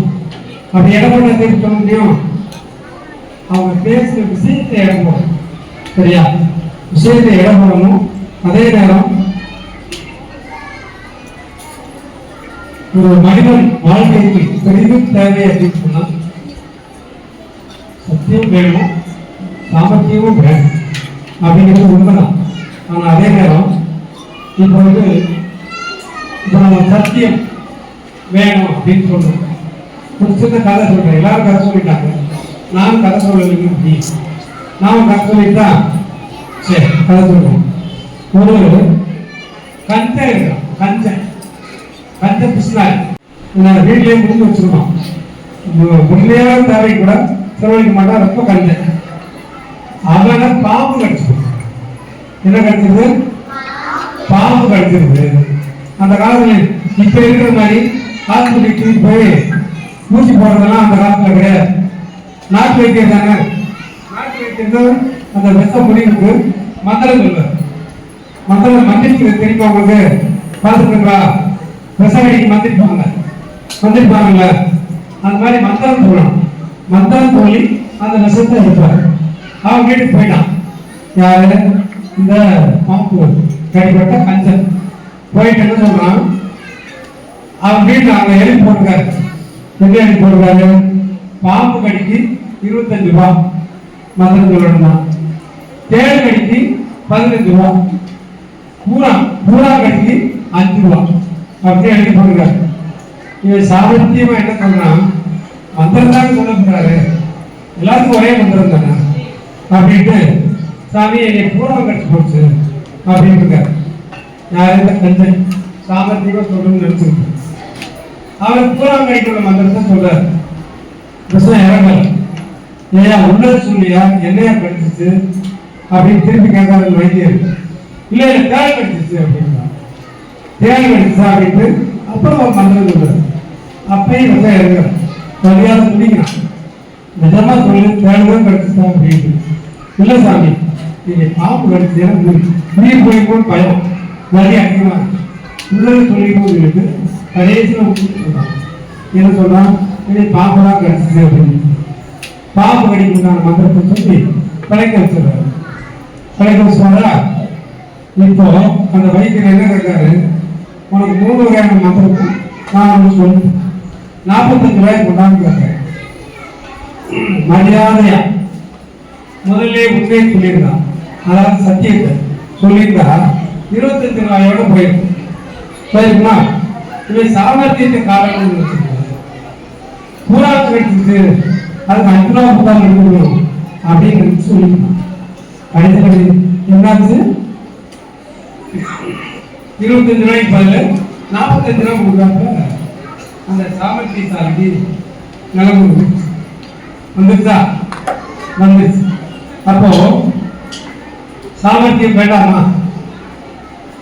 சாமர்த்தியம் வேணும். சரி, அப்ப அதுக்கு ஒரு கதை சொல்லிடுவா. சரி, அந்த கதையை சொல்லிட்டு இப்ப சொல்லிடுறது. சரி, என்ன அப்படின்னா, ஒரு பொதுமக்கள் ஒரு மன்னர்கிட்ட போய் ராஜாட்ட போய், நான் இந்த ஊர்ல படிக்கிறதுக்கு கல்விக்கூடம் இல்லை, ஸ்கூல் கிடையாது, ஒரு பள்ளிக்கூடம் கட்டலாம்னு நினைக்கிறேன், அதுக்கு நீங்க ராஜா எனக்கு உதவி பண்ணுங்கன்னு சொல்றாரு. ராஜா என்ன சொல்றாரு, உனக்கு உதவியெல்லாம் தர முடியாது, கட்டணா நீ கட்டிக்கோ, இல்லைன்னா பக்கத்து ஊர்ல பள்ளிக்கூடம் இருக்கு அங்கே படிச்சுக்கணும் அப்படின்னு சொல்றாரு. இவருமே விடல, எப்படியா நீங்க உதவி பண்ணுங்க. உதவியா? சரி தான் பண்றேன் அப்படின்ட்டு காலில் கிடக்கிற செருப்புல ஒரு செருப்பை கலத்தி அவன் மேல எடுத்துடுறாரு. இதே நான் கொடுக்குற உதவி, கொண்டு போ அப்படின்னு சொல்லிடுறாரு. கொண்டு போய் சொல்லிடுறாரு. சரியா? இப்ப அவன் சத்தியம் தான் பரிசு அப்படின்னா அடுத்து புலம்புவான், ஐயா ராஜா நீங்க கொடுக்குற இடம் பள்ளிக்கூடம் கட்ட முடியாது, நீங்க எப்படியாவது எனக்கு உதவி பண்ணுங்க அப்படின்னு திருப்பி என்ன செய்வான்? ராஜா அதே காலம் கொடுத்து கஞ்சி கதறணும் இல்லையா? அப்படின்னு ஏன்னா அவங்க கையில் பணம் கிடையாது, ஒரு பள்ளிக்கூடம் கட்டணும்னு ஆசை இருக்கு, ராஜாட்ட பணம் இருக்கு, வாங்கி கட்டுவா பண்ணிக்கணும். ராஜா என்ன செய்யறாரு? செருப்ப மேல இருந்துடுறாரு. இப்ப அவன் என்ன செய்யறான்? அவன் சாமர்த்தியசாலி, ஒரு பெரிய பிள்ளாய். அவன் என்ன செய்யறான்? அந்த செருப்பை எடுத்துட்டு அரண்மனை வாசலுக்கு போறான். செருப்பை ஏற போறான். இந்த செருப்பை யாரும் ஏற கேட்டுக்கோங்க, இது ராஜாவோட செருப்பு அப்படின்னு சொல்லி என்ன செய்யறான்? ஏற போறான். இப்ப ஏற போட்டா சத்தம் கேட்குது, செருப்பு உத்தரவு யாரும் எடுக்கிறது தயாரா இல்லை. ஏன்னா ராஜா நல்ல ராஜா கிடையாதுல்ல, அவரை பிடிக்கல மக்களுக்கு. அவர் செருப்பு அது முத்தச்செருப்பு, முத்தச்செருப்பை யாரும் என்ன செய்யுது அப்படின்ட்டு யாருமே யாரும் இந்த சத்தம் மக்களுடைய சத்தம் இருக்குல்லையா? செருப்பு வேண்டாம் வேண்டாம் சத்தம் போடுறாங்க. அந்த சத்தம் அரண்மனைக்கு கேட்குது. ராஜா என்ன செய்யறாரு? மந்திரி கூப்பிடுறாரு, என்ன அங்க ரொம்ப சத்தமா இருக்கு, அது என்னன்னு பார்த்துட்டாயா அப்படின்னு. அங்க போனா இந்த செருப்பை ஏன் போட்டுன்னா யாருமே வாங்குறதுக்கு கிடையாது. அதை ராஜா கிட்ட சொன்னார், உங்க செருப்புக்கு அவ்வளவுதான் மதிப்பு, எவ்வளோ எனக்கு ஒரு பைசா கூட கேட்கல இல்லையா? அப்புறம் எனக்குமே அவமானம் போயிடும். அவன் எவ்வளோயா கேட்டான் அப்படின்னா, அவன் 10 லட்ச ரூபா கேட்டான். ஒரு 5 லட்ச ரூபாய் கொடுத்து அந்த செருப்பை வாங்கிட்டு வாயா, மிச்சம் 5 லட்சத்தை அவன் எங்கேயாவது புரட்டி போய் வாங்கிட்டு அப்படின்னு சொல்லி சொல்ல. அப்போ அந்த மந்திரி போய் யார் வேலைக்காரங்களை அனுப்பிச்சு 5 லட்ச ரூபா அந்த செருப்பை ஏழை கேட்டு அந்த செருப்பு வாங்கிட்டு வந்துடுறார். இப்போ இந்த சாமர்த்தியசாலி என்ன செய்யணும்? அரண்மனைக்கு போவாங்க தெரியாத மாதிரி. ஏன்னா ராஜாவை ஆரம்பிச்சு ஏழை கேட்டாங்க தெரியும். இப்போ சாமர்த்தியசாலி இல்லையா? அது நம்ம விஸ்வரன் கேட்டு அவன் ரொம்ப சாமர்த்தியசாலி. எதையுமே பார்த்துறாங்கல்ல, என்னமோ சொல்லியிருக்காங்க. சரி பரவாயில்ல. அவங்க என்ன செய்யறாங்க? அந்த ஆள் என்ன செய்யறாரு? அரண்மனைக்கு ராஜா ராஜா உங்க ஊருக்கு ஏறப்பேன், 5 லட்ச ரூபா கிடைச்சிச்சு, எனக்கு மொத்தம் 10 லட்ச ரூபா வேணும், அந்த இன்னொரு சிறப்பை கொடுத்தாங்கண்ணா, அதே இன்னொரு 5 லட்ச ரூபாய் தேடி நான் இந்த ஊர்ல பள்ளிக்கூடம் கட்டிருக்கேன், அந்த இன்னொரு சிறப்பை கொடுக்குறாங்க, மொத்த சிறப்பு நீங்க என்ன செய்ய போறீங்க கேட்கலாம். எவ்வளவு சாமர்த்தியம் பார்த்தாங்களா? அவர் என்ன செய்யறாரு, ஒன்றும் ஏன் கொடுக்க வேண்டாம் அப்படின்னு படத்துல சொல்லுவாங்க. அது மாதிரி அந்த மிச்சம் இருக்கிற அடிக்கிறதுக்கு கொடுத்துருங்க, இது இருக்குப்பா, இது பெரிய காலம் பண்ணிட்டு அப்படின்ட்டு இன்னொரு அடிக்கிறதுக்கு கைது கொடுத்துருக்காரு. அவன் என்ன செய்யறான், பள்ளிக்கூடத்தை கட்டிடுறான். இப்போ அவன் சாமர்த்தியமா அந்த செருப்பு ஏன் போகாதுன்னு நல்லா தெரியும். சட்டத்துல ராஜா வீட்டு ஆளுங்க, ராஜா வீட்டு ஆளுங்க வருவாங்க, அதுவும் கொஞ்சம் தெரியும். அப்ப நமக்கு பணம் கிடைச்சது முடிச்சுட்டான். முடிச்சுட்டா முதல்ல என்ன சொல்ல வாங்கிருக்கோம், திருப்பி அதே 1000 ரூபாய் பயன்படுத்தி இன்னொரு 5 லட்சத்தையும் வாங்கிட்டு என்ன செஞ்சிடும், பள்ளிக்கூடத்தை கட்டிடும். அப்போ சாமர்த்தியம் தான் பிறகு அப்படின்னு சொல்லிடலாமா? சொல்லிடலாமா? ஒரே ஒரு விஷயம்தான், நமக்கு சாமர்த்தியம் வேணுமா சத்தியம் வேணுமா அப்படின்னு பார்க்கணும். அப்படின்னா ரெண்டுமே வேணும் போய்தான் நம்ம புராணங்கள் தெரியும். சரியா? வெறும் சத்தியத்தை மட்டும் கடைபிடிச்சோம் அப்படின்னு சொன்னா கஷ்டம்தான் படணும். அப்படிங்கிறது கர்ணனோட ஒரு சிறந்த கதை உதாரணமே கிடையாது. ஏன்னா அவர் ஒரு நாள் சாமி கொடுத்துருக்காரு. அப்ப இந்திரன் என்ன செய்யறாரு, அவன்கிட்ட வர ஒரு ஏழை மாதிரி வந்து அவன் கர்ணன் கதை தெரியுமா, அவன் உடம்போட பிறந்த கவசம் கொண்டாங்க, அதை கேட்கல, கவசத்தோட அவன் வரணும், அதை அறுத்து கொடுத்தா அவனுக்கு பலம் போயிடும். பலம் போச்சுன்னா இந்திரனுடைய மகன் அர்ஜுனன் ஜெயிக்கணுங்கிறதுக்காக இந்திரன் வேஷம் போட்டு அந்த கவச நிகழ்வுகளை வாங்குறாரு. அடுத்து கர்ணன் எழுதுறாரு, தூக்கு போயிடும். வந்தது இந்திரனுக்கு தெரிந்தும் சாமர்த்தியம் இல்லாம சத்தியத்தை காப்பாற்றணும், யாரை எதிர்த்தாலும் கர்மம் பண்ணணும் அப்படிங்கிற சத்தியத்துக்காக அவங்க கவச நிகழ்வு கொடுக்குறாரு. அது அவர் மேல மாற்றணும். அவர் போயிருக்காரு, முன்னாடி தான் கதை. ஆனா அதே மகாபாரதத்துல சாமர்த்தியம் இருந்தால் நம்ம யாரை வேணாலும் வெற்றி பெறலாம் அப்படிங்கிறது நிறைய உதாரணங்கள் இருக்கு. அதுக்கு கிருஷ்ணர் தான் உதாரணம். சரியா? கிருஷ்ணர் தெரியுமாகும். கிருஷ்ணர் எழுதுகிறாரு, ஒரு மன்னன் இருக்கான். அவன் ஒரு பெரிய வீரன். எப்படின்னா சுருக்கமாக சொல்லி கொடுத்துறேன். 12 ஒரு 10 சரி. அவங்க மன்னருடைய பெயர் ஜராசந்தன் அப்படின்னு. அந்த மன்னன் எப்படின்னா 2 கூட அவனை 2ஆ பிளந்தான். அதுக்கு ஒரு கதை இருக்கு, அந்த கதையெல்லாம் வேண்டாம். அவனை 2ஆ பிளந்தா மறுபடியும் ஒட்டிக்கணும். இப்ப அவங்களோட சண்டை வந்து ஜெயிக்க வேண்டியது. சண்டைக்கு போறாங்க. யாரால் போறாங்க? அர்ஜுனன், கிருஷ்ணன், பீமன், இந்த 3 பேரும் போறாங்க. பீமனோட சண்டை போடுறாங்க. அப்பயாவது அவன் சாமர்த்தியமா செயல்பட்டு இருந்தாங்கன்னா அர்ஜுனோட சண்டை இருப்பான். ஏன்னா அர்ஜுனனுக்கு மல்யுத்தம் தெரியாது, அவனை ஈஸியா ஜெயிச்சிடலாம். ஆனா அவன் என்ன செய்யலாம், தனக்கு சம பலம் உள்ள பீமனோட தான் சண்டை போட்டான் அப்படின்னு சொல்லி சண்டை போட்டான். சண்டை போட்டா பீமன் ஒரு சில நேரம் ஜெயிக்கிற மாதிரி இருக்கு, ஒரு சில நேரம் ஜராசந்தன் ஜெயிக்கிற மாதிரி இருக்கு. ஆனா என்ன செய்யலாம், பீமன் ஒரு கட்டத்துல உடம்பு அப்படியே அவன் உடம்பு 2ஆ பிளக்க முடியும். 2ஆ பிளந்தோம்னா ஜெயிக்கணும்னு நினைக்கிறான். 2 குழந்தை ஒட்டி ஒட்டிக்கணும். இது பார்க்கலாம் 2 மணி நேரம் இப்படி நடக்குது. அவனால ஒன்றும் படம் அப்போ கிருஷ்ணரை பார்க்கலாம். கிருஷ்ணருக்கு அந்த கதை தெரிஞ்சு எதுக்காக இந்த மாதிரி நடக்குது அப்படின்னு சொல்லி என்ன சொல்றாரு, பக்கத்துல இருந்து ஒரு பொருள் எடுத்து சாமர்த்தியம் அப்படி என்ன அன்பர்தான் அவனை 2ஆ பிளந்து மாற்றி போட்டா ஒட்ட முடியாது. அந்த மாதிரி ஜராசந்தன் பிறந்து போடுறாங்க. அப்போ அந்த இடத்துல கிருஷ்ணனுடைய சாமர்த்தியம் தான் அந்த பீமனை ஜெயிக்க வைக்கிறது. அது உண்மையாகவே இருந்தாலும் எல்லா இடத்துலையும் சாமர்த்தியமே ஜெயிக்க சொல்ல முடியாது. சத்தியம் இல்லாத சாமர்த்தியம் இருக்குது முழுசா பலன் கொடுக்காது. சாமர்த்தியம் தான் வேணும் அப்படின்னு சொன்னா அது ஒரு அளமையெல்லாம் புரியும். நம்ம மேலும் மேலும் மேலும் நம்ம தான் சாமர்த்தியசாலி ஒரு சத்தியம் அப்படிங்கிறது இருந்தால்தான் அந்த சாமர்த்தியம் நிலைக்கும். அதனால சாமர்த்தியம் நிலைக்கணும்னா சத்தியம் வேணுங்கிறது என்னுடைய தீர்ப்பாக இந்த பேசுறது எல்லாருக்கும் மறுபடியும் வாழ்த்துக்களுக்கு உங்க எல்லாருக்கும் பொறுமையா கேட்டீங்க இல்லையா, கேட்ட உங்களுக்கும் வாழ்த்துக்கள் சொல்லி நிறைவு செய்கிறேன்.